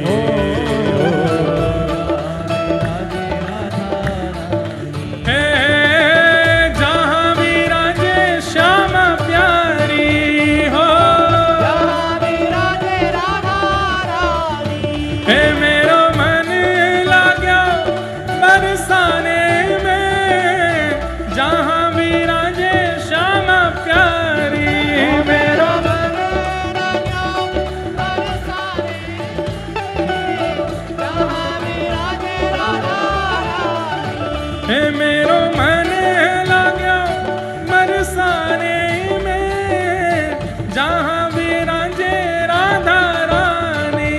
मेरा मन लाग्यो बरसाने, जहाँ विराजे राधा रानी। भैया हम तो कल कथा पूरी करके सीधे बरसानो जा रहे हैं। लाला को ब्याहुला उत्सव है। आप सबको लाल जी के ब्याहुला की बधाई हो। पर अगर आप में से भी कोई की आवे की इच्छा हो तो जरूर पहुंच जाइयो। किशोरी जी अपनो पता वता सब बताए रही हैं। ओ मेरे अंगना में तुलसी को बेरवा, मेरे अंगना में तुलसी को बेरवा, मेरे अंगना में तुलसी को बेरवा, मेरे अंगना में तुलसी को बेरवा, ओ मेरे अंगना में तुलसी को बेरवा, मेरे अंगना में तुलसी को बेरवा। तुलसी निशानी बताए गई रे, तुलसी निशानी बताए गई रे, तुलसी निशानी बताए गई रे, तुलसी निशानी बताए गई रे। कौन बरसाने की छोरी राधा गोरी गोरी, बरसाने की छोरी राधा गोरी, बरसाने की छोरी राधा गोरी गोरी, बरसाने की छोरी राधा गोरी का उत्साह देख करके और जो ये उमंग किशोरी जी के प्रति देख करके जाते जाते बस हम यही कह के जाएंगे कि आपको या जन्म में अगर मिल सके तो व्रज मिल जाए, लेकिन अगर किसी कारण से प्रारब्धवश इस जन्म में नहीं मिले तो भैया अगले जन्म में भले ही बंदर बनना पड़े, बनियो व्रज में। ओह करके इशारों बुलाए गई रे, करके इशारों बुलाए गई रे, करके इशारों बुलाए गई रे, करके इशारों बुलाए गई रे। कौन बरसाने की छोरी, राधा गोरी गोरी, बरसाने की छोरी, राधा गोरी गोरी। हे बरसाने की छोरी, राधा गोरी गोरी। बरसाने की छोरी, राधा बोलो वृषभानु दुलारी की।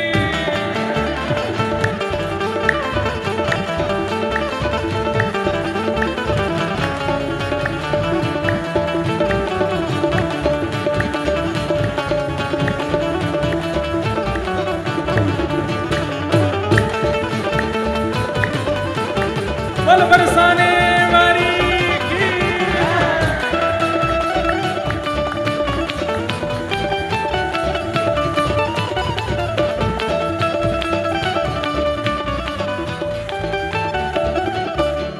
ओ सब सखियन में श्यामा जू प्यारी,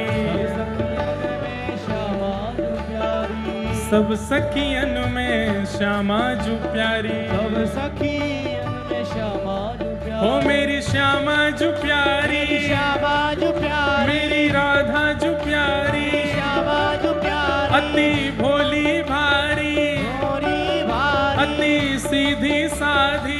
सीधी साधी। ओ सब सखियन में श्यामा जू प्यारी, सब सखियन में श्यामा जो प्यारी। हाँ सब सखियन में श्यामा जू प्यारी, सब सखियन में श्यामा जो प्यारी। ओ सब सखियन में श्यामा जू प्यारी।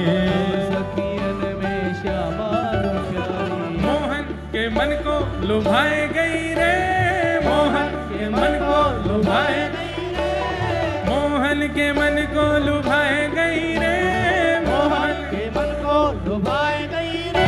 कौन बरसाने की छोरी, राधा गोरी गोरी, बरसाने की छोरी, राधा गोरी। हे बरसाने की छोरी, राधा गोरी गोरी, बरसाने की छोरी, राधा गोरी गोरी। हे बरसाने की छोरी, राधा गोरी गोरी। बरसाने की छोरी, राधा गोरी गोरी।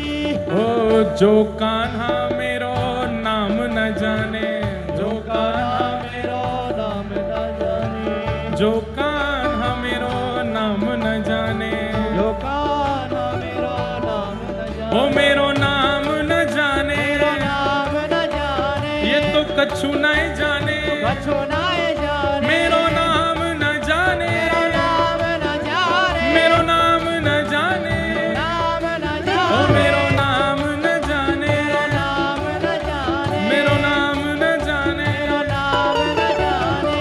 जो कान्हा मेरो नाम न जाने, जो कान्हा मेरो नाम न जाने, ओ जो कान्हा मेरो नाम न जाने।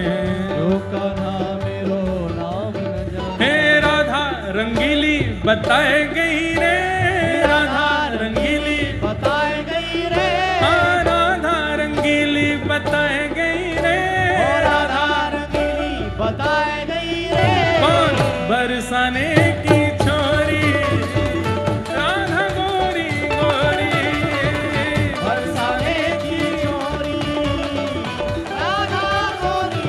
हे बरसाने की छोरी, राधा गोरी गोरी। ओ बरसाने की छोरी। देखो उत्साह देखो, ये देखो छोरा दूसरे छोरा पे चढ़ के नाच रहा है, देखो केम छो बड़ोदरा? मजामा मत बोलो, यो कहो आनंद मां।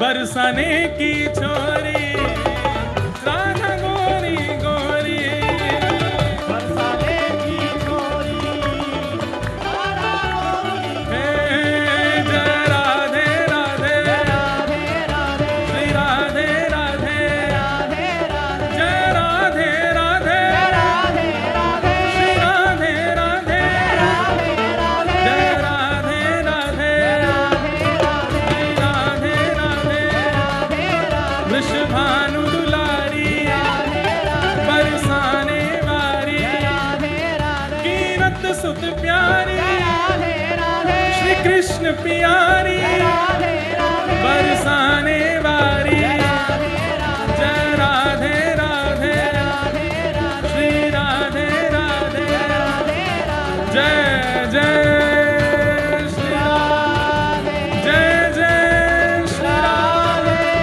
जय जय श्री राधे। पूछरी के लौटा की प्यार, क्या बात है बंसी वारे, शाबाश। बरसाने के छोरे राधा गोरे, बरसाने की छोरी राधा गोरी गोरी। सब लोग विराज जाओ, सब लोग विराज जाओ।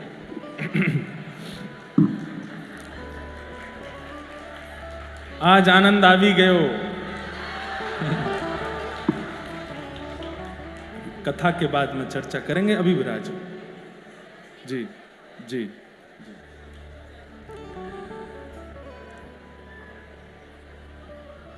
आप लोगों से कहते हैं द्वारिका मां कौन छे, तो आप कहते हो। अब कोई कहे बड़ोदरा में कौन छे, तो कहना बरसाने की छोरी छे। आप सबका उत्साह है भैया, इतने आनंद में आप लोग रहते हैं और सब जगह ही रहते हैं। ऐसा नहीं बड़ोदरा में, आप कहीं भी आ जाओ कथा में, ऐसे युवाओं में उत्साह दिखता है। हम तो सच बता रहे हैं कि हमारा बजट तो नहीं है, आप सबके भजन से हमारी चल रही है। आप सबके भजन से लाल जी हमसे प्रसन्न है। बस ऐसे ही आप लोग आनंद में रहो। आज हमको था कि भाई आज देखो रुक्मणी विवाह तो हम जल्दी जल्दी करेंगे, लेकिन व्रज लीला चल रही है, अभी रास का प्रसंग है, उसको थोड़ा विस्तार से कहेंगे। बाकी कल कथा सुबह 10 बजे से है, आप सब लोग समय से आ जाना। आप तो आते ही हैं, मैं भी समय से ही आऊँगा। वैसे हमको कथा का समय 3:30 ही बताया था पहले दिन से, वो आधा घंटा तो हो ही जाता है आने में। बाकी कल की कथा 10 बजे से है। आइए अब हम लोग रास के प्रसंग में प्रवेश करते हैं, बड़ा दीर्घ गंभीर और बिल्कुल आनंद के साथ। सब लोग शांति से धैर्य पूर्वक श्रवण करें।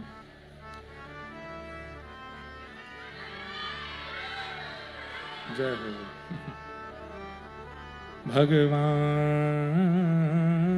पिता रात्रि शरदोत्फुल्ल मल्लिका विक्षरन्तुं मनश्चक्रे योग मायामुपाश्रित। रस और रास, ये दो भाव हैं। परसों मैंने आज भी हमारे एक बड़े अच्छे मित्र आए हैं, नंदलाल छांगा जी। ये भी आपके गुजरात की कच्छ की भूमि से हैं। बहुत अच्छा संकीर्तन करते हैं और इतने अच्छे अच्छे ठाकुर जी के भाव आधुनिक तरीके से गाते हैं। हमारे बड़े अच्छे मित्र हैं और इनका नाम और इनका गांव हमको बहुत अच्छा लगता है। गांव भी नंद गांव है, हैं? नहीं, गांव रत्ना, हाँ, वहाँ कच्छ में गांधी धाम में कथा हुई तो वहाँ आसपास में गांव हैं। एक गांव का नाम नंद गांव है, आपके गुरुजी का स्थान गोवर्धन है, वहाँ बरसाना भी है। ऐसे सब मुझे पता चला। और ये सब हमारे वहाँ ज़्यादातर आहिर समाज के लोग रहते हैं, जो हमारे ऐसा कहते हैं कि ठाकुर जी के साथ ही ब्रजमंडल से द्वारिका आए, वे सभी वहाँ हैं। आप भी बहुत अच्छा संकीर्तन और ठाकुर जी का मधुर भाव गाते हैं। परसों जब हम रात्रि में बैठे थे तो यहाँ के एक और अच्छे गायक हैं आदित्य गढ़वी जी, उन्होंने एक भाव हमको सुनाया और वो भाव बड़ा हमको भी बहुत अच्छा लगता है। नागर नंद जी ना लाल, नागर नंद जी ना लाल, रास रमनता मारी नथनी कुंवारी, कान्हा जड़ी हो तो आल, कान्हा जड़ी हो तो आल, रास रमनता मारी। आपको पता है ये नरसिंह मेहता का पद है, नरसिंह मेहता जी का पद है ये। उन्होंने गाया तो इतना प्रसिद्ध हुआ। उन्होंने उस दिन रात्रि में हमारी बहुत देर कथा सत्संग चर्चा भी हुई, तो वो बोले महाराज जी इस पद के पीछे एक बहुत सुंदर भाव है। मैंने कहा क्या? तो फिर हमने उनको पूरी रास की कथा सुनाई, यही भाव श्रीमद् भागवत जी में है। वे बोले महाराज जी की नथनी खोई है, इसका मतलब क्या है? बोले व्यक्ति का ईगो होता है नाक में, उसकी ना मेरी नाक है। बोले रास में तब तक प्रवेश नहीं होगा जब तक ईगो खोएगा नहीं, ईगो जाएगा नहीं। ईगो जब तक आपके अंदर है, आप भक्ति मार्ग में और भक्ति के रास में प्रवेश नहीं कर सकते। ईगो मतलब मैं कुछ हूं, ये भावना जब तक आपके चित्त में है। नाक के दो ही आभूषण हैं, दिखने वाली नथनी और न दिखने वाला ईगो। जब तक वो न दिखने वाला आभूषण आपकी नाक में होगा तो आपको रास में प्रवेश नहीं मिल सकता। मैंने कहा ये आप भाव बता रहे हैं, यही श्रीमद् भागवत जी का भाव है। रस और रास में अंतर क्या है? रस का मतलब क्या है? आप द्वारिका जाते हैं, आप रणछोड़ जाते हैं, आप डाकोर जी जाते हैं। आज हम डाकोर जी गए थे सुबह, रोज क्रम बन रहा था, अब जाएंगे अब जाएंगे अब जाएंगे। आज कोई क्रम नहीं था तो आज ही चले गए। तो इसलिए संसार की क्रियाओं में क्रम बनाना चाहिए, भगवत क्रिया में कभी क्रम नहीं बनाना चाहिए। जब मन करे तुरंत भागो। तो आज यही हुआ, सुबह उठ करके अपने नित्य क्रम में लगे, बैठे बैठे पता नहीं क्या भाव, मैंने कि फोन करो भाई गाड़ी लगवाओ, डाकोर जी जाएंगे। नींद भी पूरी नहीं हुई थी, थके भी थे, थोड़े अस्वस्थ भी थे, पर मन में आया। और 2 दिन क्रम बने, गाड़ियां खड़ी रही, वहां भी सब व्यवस्था हो गई, तो जा नहीं पाए।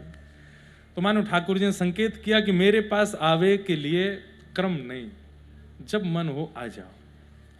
व्यवस्था बन रही है, योजना 5 दिन से द्वारिका जाना है, वृंदावन जाना है, द्वारिका जाना है, वृंदावन, नहीं जा पाओगे। मन तो ऐसा होना चाहिए ऑफिस में बैठे हैं, काम कर रहे हैं लैपटॉप पर, कॉलेज गए हैं, पढ़ाई कर रहे हैं, दफ्तर गए हैं, कमाई कर रहे हैं, और नोट गिनते गिनते ही ऐसे याद आ जाए राधा वल्लभ लाल।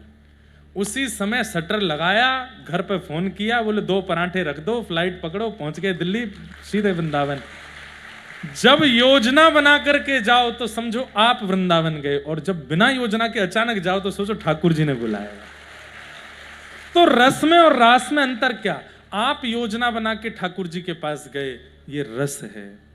और बिना योजना के, या तो ठाकुर जी ने योजना बना के आपको बुला लिया, या ठाकुर जी आपके पास आ गए, ये रास है, ये रास है। आप बैठे बैठे घर में प्रतीक्षा विचार कर रहे थे, बहुत दिन हो गए महाप्रभु जगन्नाथ जी का दर्शन नहीं किया, पता नहीं इस साल बन पाएगा कि नहीं बन पाएगा। तभी आपके कोई रिश्तेदार, नातेदार, मित्र या कोई, मैं कह रहा हूँ, फोन ही आ गया और उन्होंने आके कहा भैया हम जगन्नाथपुरी गए थे, वहां से प्रसाद लाए हैं, कब मिलोगे, घर पे हम भिजवा देते हैं। इसको समझना ये रास है।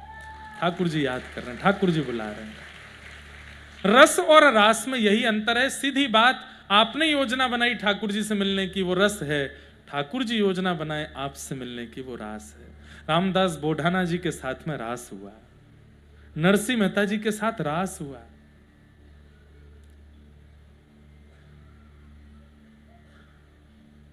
सांबल दास करके पुत्र थे नरसिंह मेहता जी के, 2 पुत्री थी, 1 पुत्र थे, सांबल दास।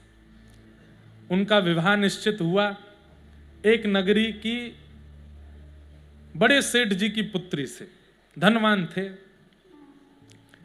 तो जब संबंध पक्का हो गया तो लोग बागों ने जाकर के सेठ जी से पूछा, कहाँ आपने अपनी बेटी का ब्याह पक्का किया? बोले कि अरे वो जूनागढ़ के अपने वो नरसिंह मेहता जी, उनके पुत्र से।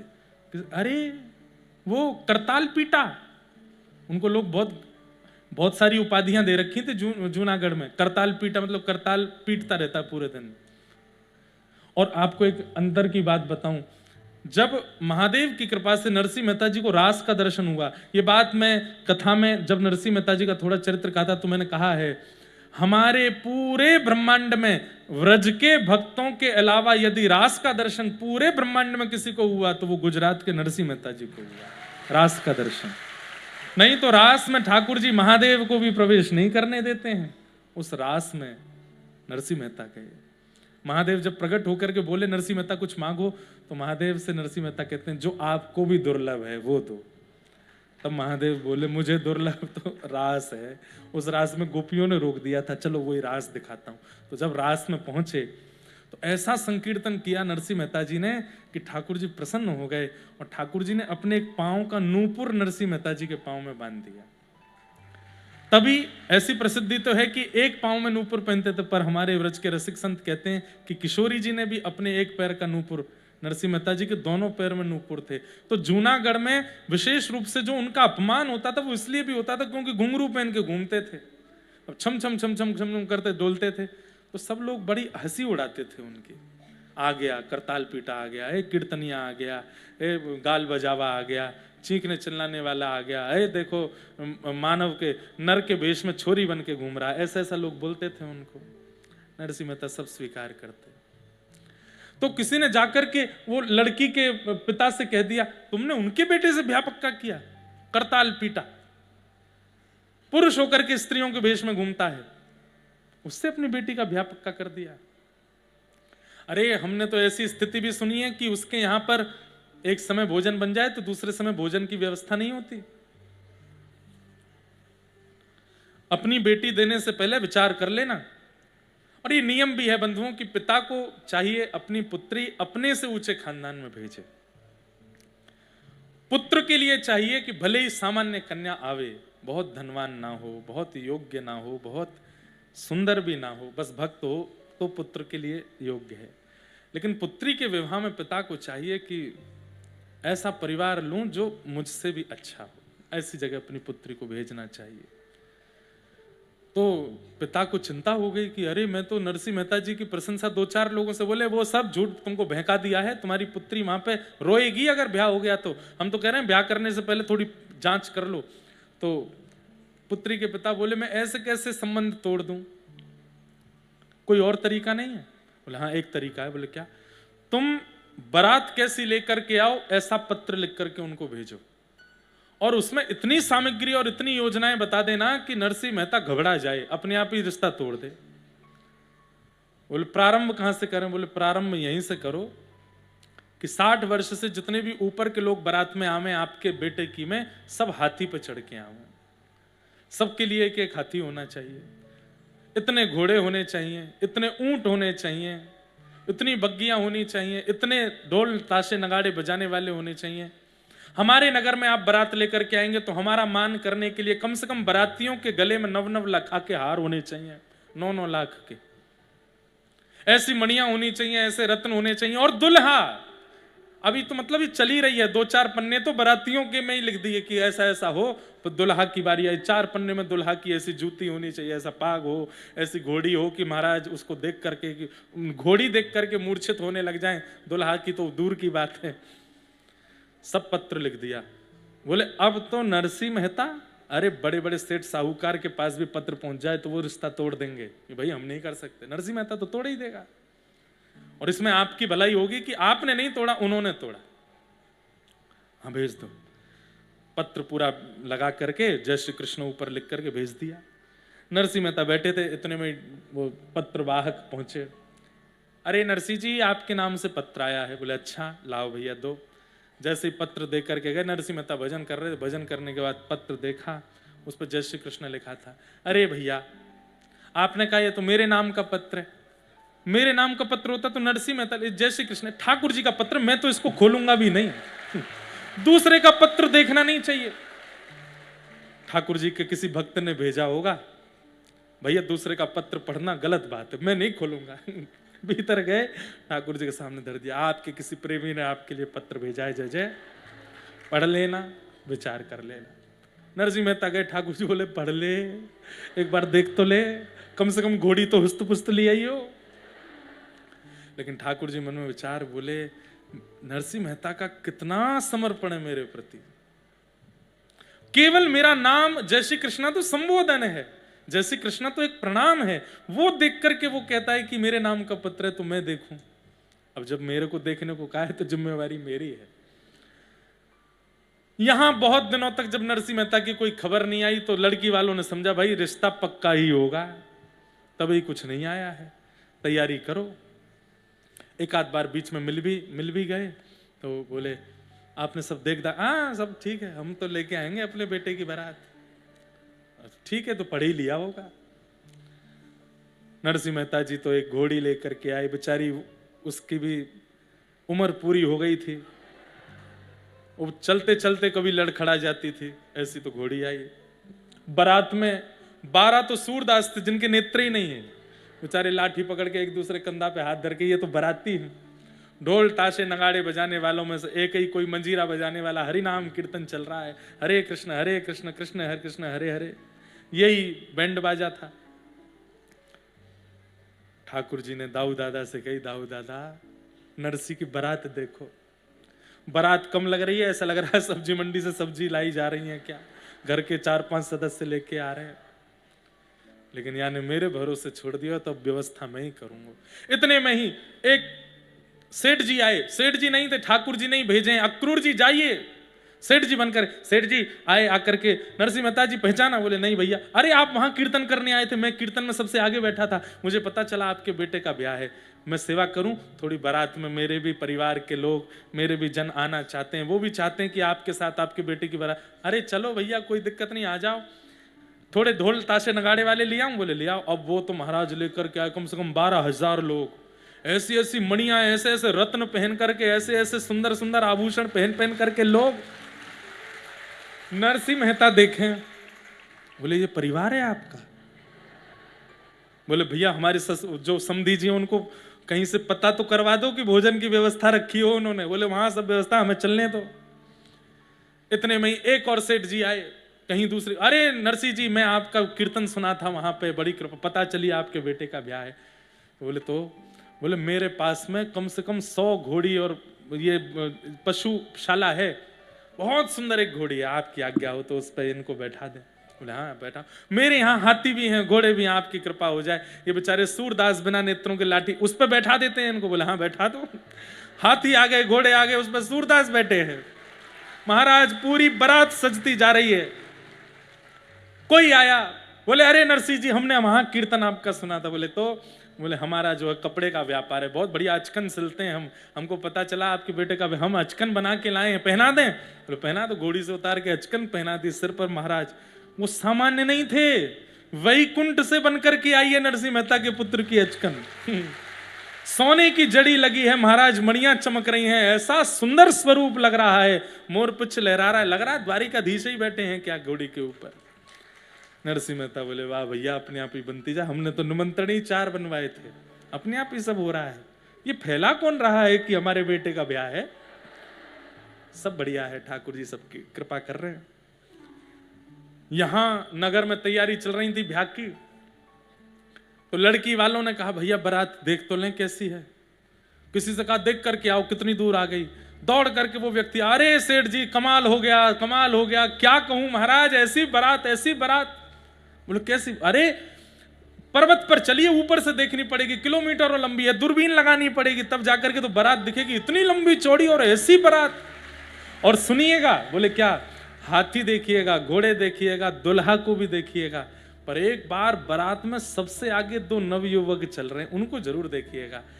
ऊपर जाकर के जो वो समधी जी थे उन्होंने ऐसे कोई लगा करके देखा तो महाराज हाथी घोड़ा और ऐसे ऐसे रत्न आभूषण सब चीज।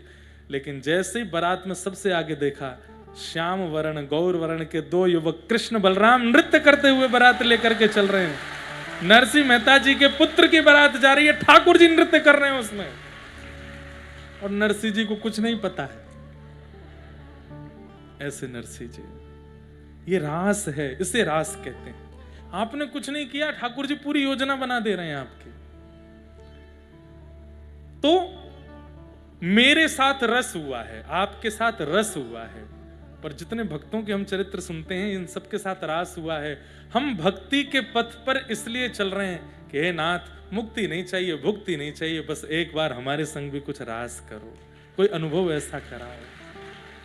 और होते हैं, थोड़े थोड़े रास तो सबके साथ होते हैं। वृंदावन की बहुत याद आई, तभी किसी ब्रजवासी का फोन आ गया। वृंदावन की बहुत याद आई तो ब्रज से कोई आ गया। वृंदावन की बहुत याद आई तो वहां का कोई प्रसाद लेके आ गया। वृंदावन की बहुत स्मृति हुई तो परिवार के किसी व्यक्ति का फोन आ गया, भैया हम ब्रज जा रहे हैं, चलोगे। ये छोटे छोटे रास तो सबके साथ होते हैं, पर वो विशिष्ट रास हो, उसकी इच्छा सबके चित्त में होनी चाहिए। गोपियां रास का अधिकार प्राप्त कर चुकी हैं। ये व्रज की गोपियां कौन है बंधुओं? ये त्रेता के दंडकारण्य वन के वही संत हैं जो राम जी के दर्शन के इच्छा में रह गए, लेकिन राम जी का दर्शन नहीं हो पाया। तब हनुमान जी ने आकर के इनको सांत्वना दी, आप लोग चिंता मत करो, राघव जी के आपको दर्शन नहीं हुए, प्रतीक्षा करो, अगले युग में भगवान कृष्ण बनकर के आएंगे और आप सब संत व्रज की गोपी बनकर के आओगे, तब ठाकुर जी आपको अनुभव कराएंगे।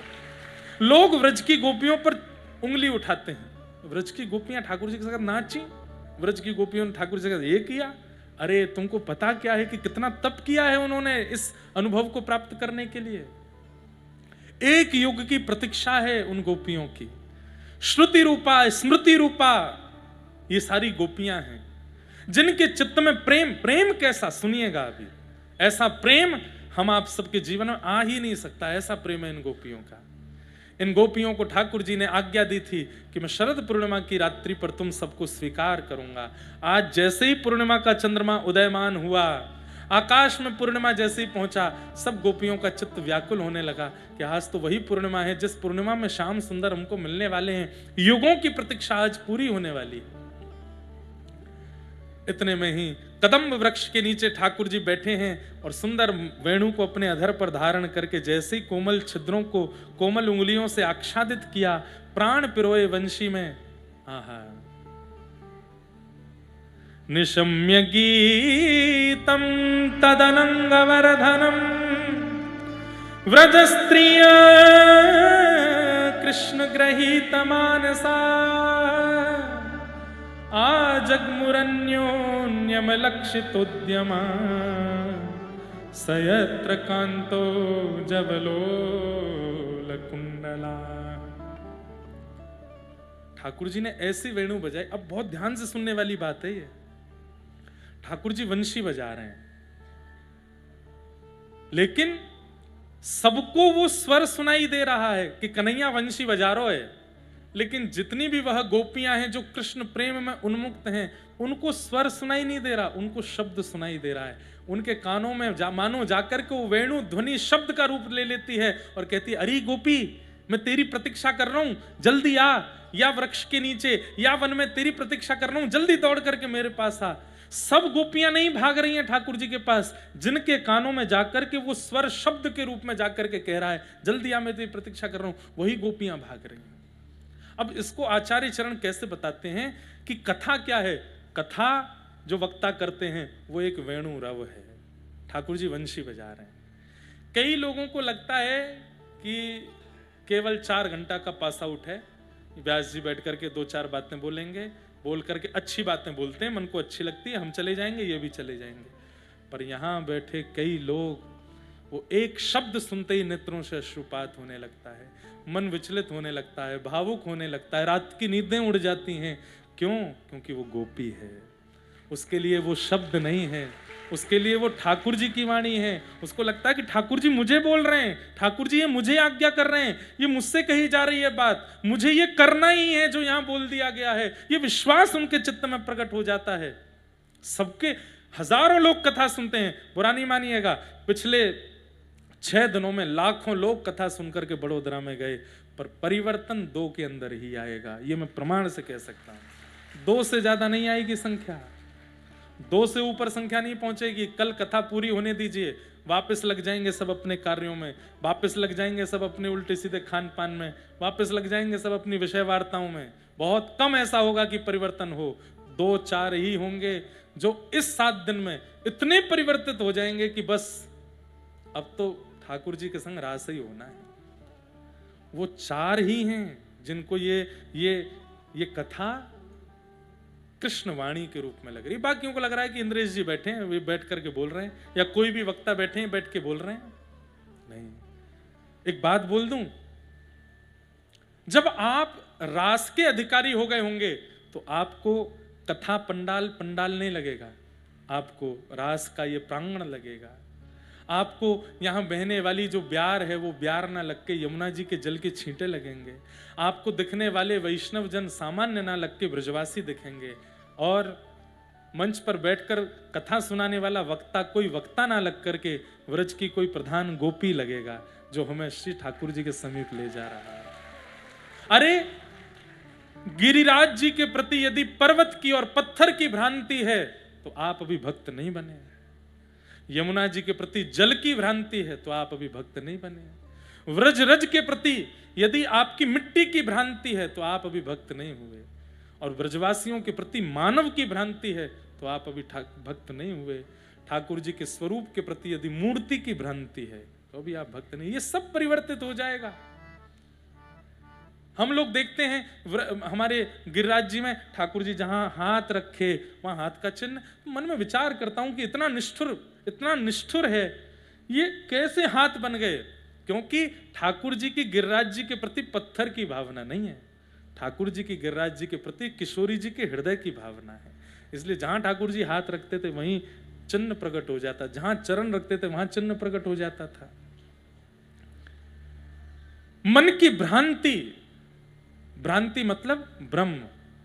ये जो वहम हमारे चित्त में है कि ये पत्थर है, ये नदी है, ये व्रजवासी मानव हैं, ठाकुर जी मूर्ति पाषाण है, प्रसाद केवल अन्न है, ये भ्रांति सबसे पहले हमारे चित्त से जाती है, तब समझो कि आप गोपी बन गए हो। आपको यमुना जी जल नहीं लगता है, आपको उसके प्रति साक्षात पटरानी की भावना है। तो ये गोपियां,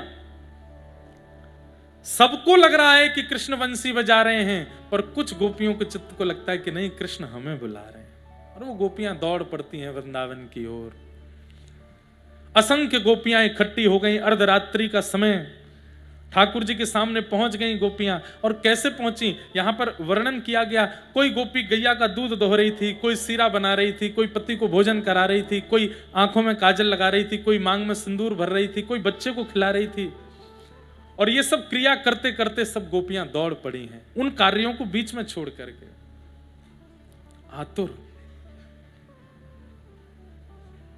जैसे ही पहुंची, ठाकुर जी वेणु राव करना बंद कर देते हैं और सब गोपियों को देख करके कहते हैं, स्वागतम वो महाभाग प्रियम किम करवाणि व ब्रजस्यानामयम कश्चित् वृतागमन कारणम। प्रसंग तो देखिए बहुत सुंदर सुंदर बीच में और भी हैं।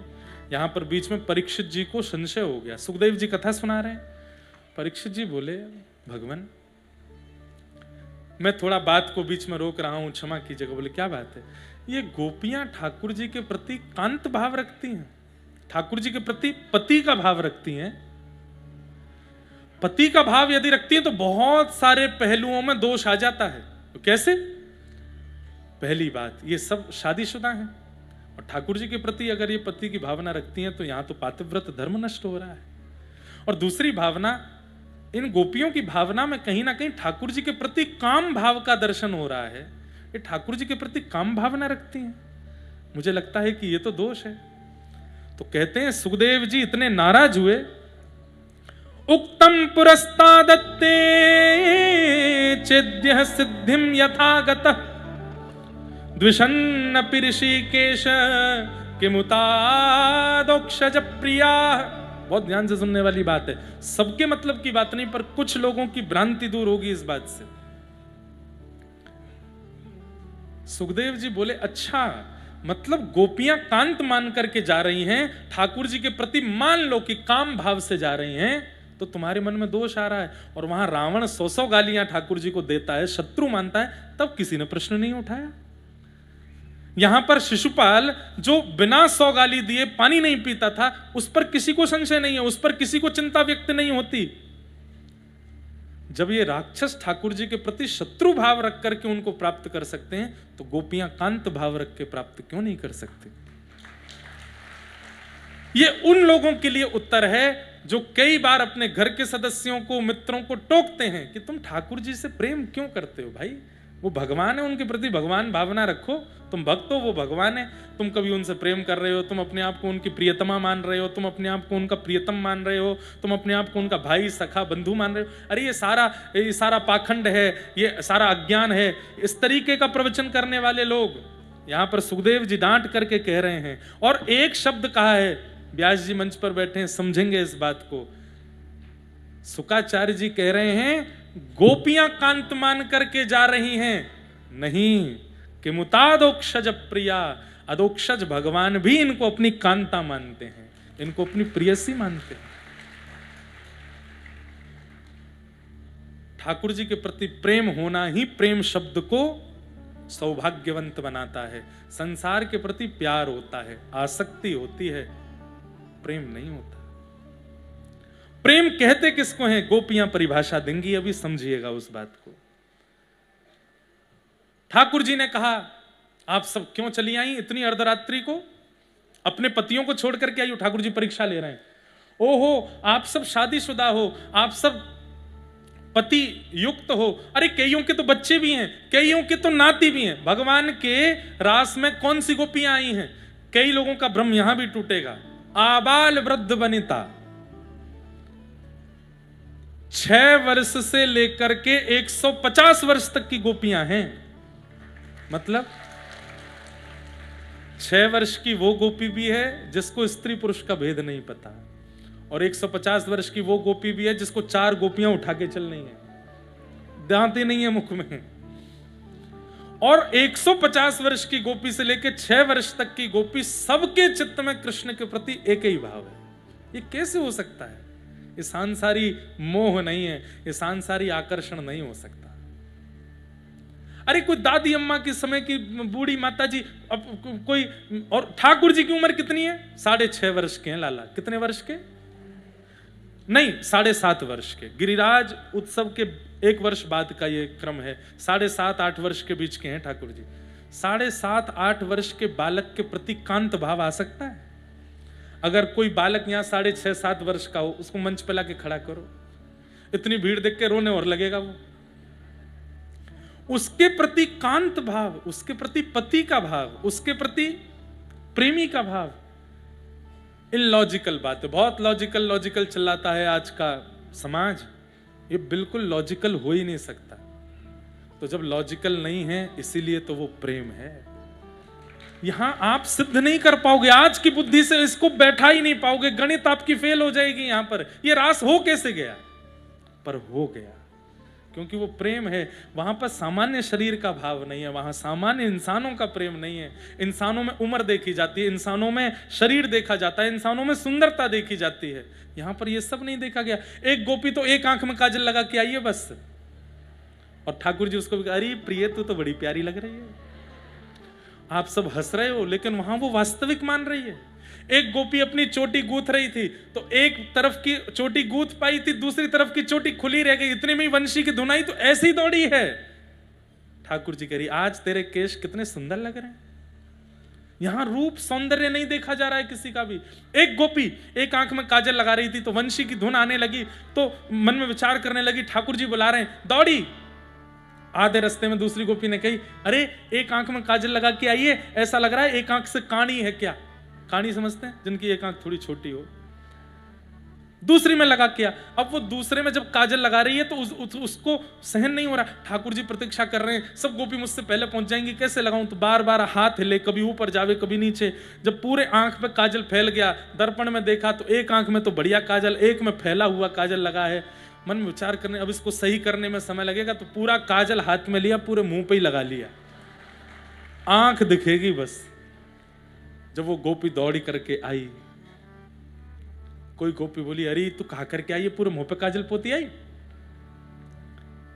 बोले, तू ना जाने, हमारो श्याम सुंदर मुख नाए देखे, वो तो हृदय देखे। और वही हुआ सब गोपियों में।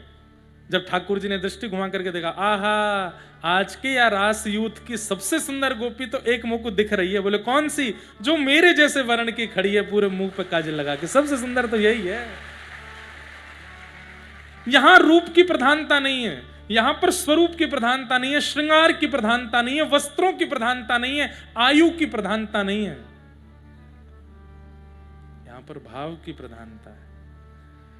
ठाकुर जी गोपियों को थोड़ा परीक्षण करने लगे, तुम सबके पति हैं, बच्चे हैं, फिर भी तुम अर्धरात्रि में मेरे पास आई हो, पातिव्रत धर्म नष्ट हो जाएगा, पाप लगेगा, नरक जाना पड़ेगा तुमको। 10 श्लोकों में ठाकुर जी नरक जाना पड़ेगा, पाप लगेगा, यही बोलते रहे। गोपियों से कहा अब इसका उत्तर दो। थोड़ी देर तो गोपियां मौन रहीं और थोड़ी देर बाद गोपियां बोलना प्रारंभ करती हैं।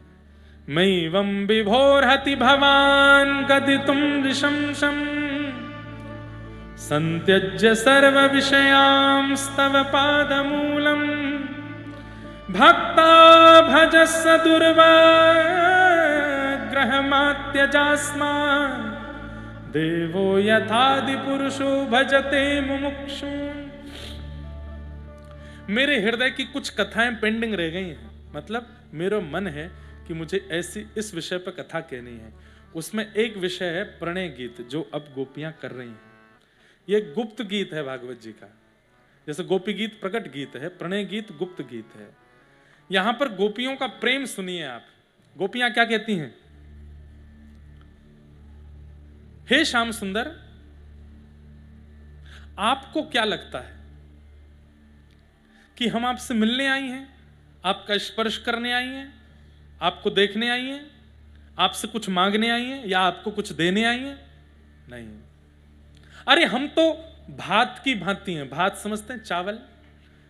गोपियां कह रही हैं भक्त और भात की एक ही नाम राशि है, और दोनों के निर्माण की जो प्रक्रिया होती है वो भी एक है। जैसे भात को पहले धनकुटा से कूटा जाता है, उसके छिलके उतारे जाते हैं, खौलते पानी में डाला जाता है, जब वो मीड़ करके देखा जाता है, नरम गर्व तक हो जाता है, उसके बाद उसको दाल के साथ परोसा जाता है और भोक्ता दाल लगा करके चट कर देता है। बनने में लगे जिसको 5 दिन, पाने में नहीं लगते 5 मिनट। वही हमारी स्थिति है। आज तुम तक पहुंचने में हमने कितने पापड़ बेले आपको क्या पता। लोक मर्यादा, लाज मर्यादा, घर की प्रतिष्ठा, हम स्त्रियां हैं, हम पर कीचड़ उछालना बहुत आसान होता है। कृष्ण, एक पुरुष के ऊपर कोई बात बनाना, उस पर भी लोग 4 विचार करते हैं, और कोई बात बन भी जाए तो भी लोग सुनकर के भूल जाते हैं। पर एक स्त्री पर बात बनाना, कह देना बहुत आसान होता है। बंधुओं, जब सीता जी पर प्रश्न चिन्ह उठाया गया, वाल्मीकि रामायण वर्णन करती है, मुझे वो श्लोक याद नहीं है लेकिन मुझे उसका भाव याद है। तो वाल्मीकि जी ने जाकर के कहा कि सीता जी ऐसी नहीं है, आदि आदि सब राम जी तो सब जानते हैं, पर पूरे विश्व को दिखाना चाहते थे कि जिस सीता पर तुम लोगों ने प्रश्न चिन्ह उठाया, उनकी पवित्रता तो देखो। सीता जी क्या कहती हैं?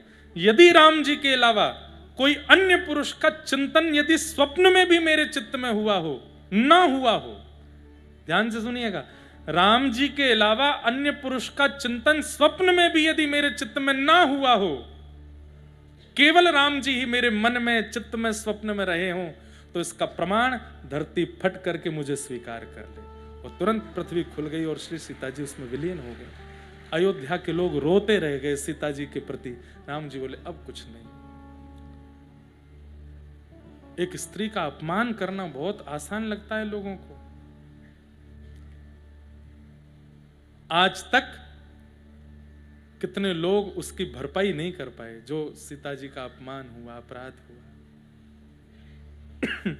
प्रसंग आता है कि विमान आया जब भगवान श्री राम के साकेत गमन के लिए, तो इतने विमान आए, जितने अयोध्यावासी थे सबके लिए विमान आया, लेकिन उस व्यक्ति के लिए विमान नहीं आया जिसने सबसे पहले सीता जी पर प्रश्न उठाया।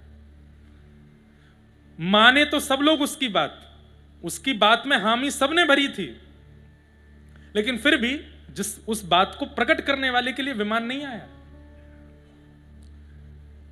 तो सब लोग जाने लगे, तो राम जी ने हनुमान जी से कहा कोई रह तो नहीं गया? बोले कि महाराज एक व्यक्ति रह गया है। बोले कौन? सामने आया। तो राम जी बोले ये तो वही है जिसने सबसे पहले सीता जी के भाव पर प्रश्न चिन्ह उठाया, उनकी पवित्रता पर प्रश्न चिन्ह उठाया, इसके लिए विमान नहीं आया। तो राम जी बोले क्यों नहीं आया?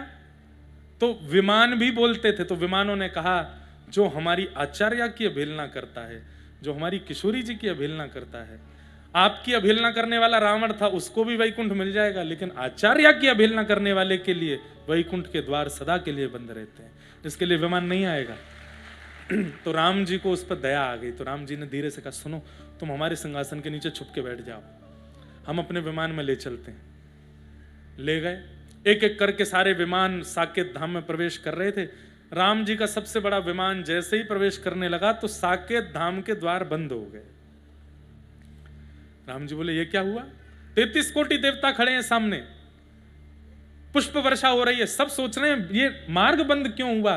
तब साकेत धाम बोल पड़ा कि आपके सिंहासन के नीचे जो बैठा है, पहले इसको हटाओ, पहले इसको निकालिए, ये साकेत का अधिकारी नहीं है। हमारी आचार्य की पवित्रता पर प्रश्न चिन्ह उठाया है इसने, इसको हम स्वीकार नहीं करेंगे। राम जी बोले, भैया आप देखो, अब हम तुमको ले नहीं जा पाएंगे, लेकिन तुम चिंता मत करो, साकेत नहीं रहेगा, हम तुमको स्वर्ग भेज देते हैं, ठीक है? साकेत में नहीं रहोगे, स्वर्ग में तो रह लोगे। बोले, आप जहां भेज दोगे। हे इंद्र, इधर आओ, इसको लेकर के जाओ स्वर्ग में, इसकी बढ़िया खातिरदारी करना, हाँ इसको रखना वहीं पे। इंद्र ने तुरंत अपना मुकुट उतार के चरणों में धर दिया। बोले, इसी वक्त इस्तीफा देता हूं, लेकिन स्वर्ग में इसको लेके नहीं जाऊंगा। हमारी किशोरी जी के ऊपर प्रश्न चिन्ह उठाया इसने। ध्यान से सुन लीजिएगा, स्त्रियों के ऊपर निंदा स्तुति करने वाले लोग, क्या होता है उसका परिणाम? उनकी पवित्रता पर प्रश्न उठाने वाले लोग, क्या होता है उसका परिणाम? इंद्र तैयार हैं अपनी पदवी छोड़ने के लिए। कहते हैं, आप सबको पता है, जब आप अपने आसन पर बैठ करके कोई भी जप कर्म करते हैं तो पंडित जी कहते हैं उठने से पहले जल छोड़िए, और जल छोड़ के माथे से लगाइए सम शक्राय नमः। क्यों? सतकृतवे नमः, कि कहीं आपका पुण्य इंद्र ना ले जाए। इंद्र पुण्य क्यों ले जाते हैं? कहीं ये इतना पुण्य ना कर ले कि अगले मनवंतर में ये इंद्र बन जाए। इतनी प्यारी है उनको अपनी गद्दी। इंद्र अपनी गद्दी नहीं छोड़ते, लेकिन सीता जी की अवहेलना करने वाले को स्वर्ग रखना पड़ेगा तो मैं त्याग करने को तैयार हूं। इंद्र ने भी मना कर दिया, तो राम जी बोले, चिंता मत करो, हम पे 2 ही लोग हैं क्या, और भी हैं? और दूसरा लोग कौन सा? बोले, शिवलोक में रह लोगे, हैं तो वहां पे भूत प्रेत पिशाच, भूत प्रेत रहते हैं, लेकिन हम शंकर जी से कह देंगे भूत प्रेत तुम्हारा कुछ बिगाड़ेंगे नहीं, थोड़ी एक जगह मिल जाएगी, रह लेना, जैसी आपकी आज्ञा। शंकर जी आए, बोले, बाबा आए, कहिए राम जी।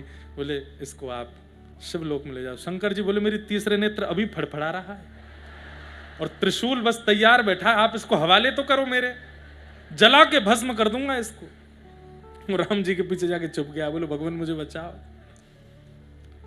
बोले, भैया अब तो एक ही लोक रह गया है। वो कौन सा? बोले, नरक लोक।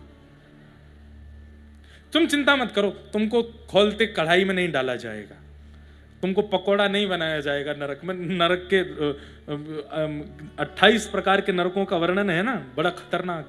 तुमको यमराज जी अपने दूतों में शामिल कर लेंगे।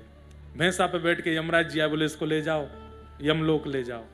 बोले, महाराज पापियों के लिए है यमलोक, महापापियों के लिए है यमलोक, ये तो जघन्य पापी है।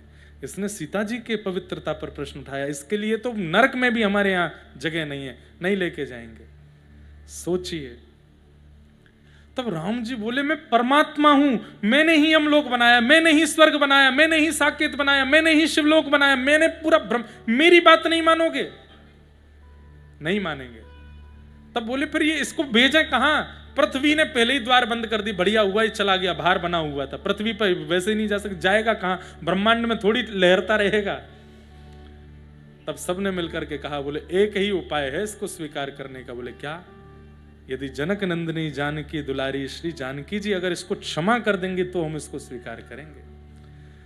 तब राम जी उसको लेकर के श्री जानकी जी के पास गए कि इसने अपराध किया, यही है जिसने आपके पवित्रता पर प्रश्न उठाया।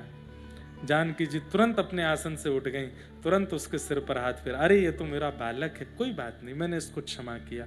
जब किशोरी जी ने क्षमा किया तब सारे लोगों ने उसको स्थान दिया।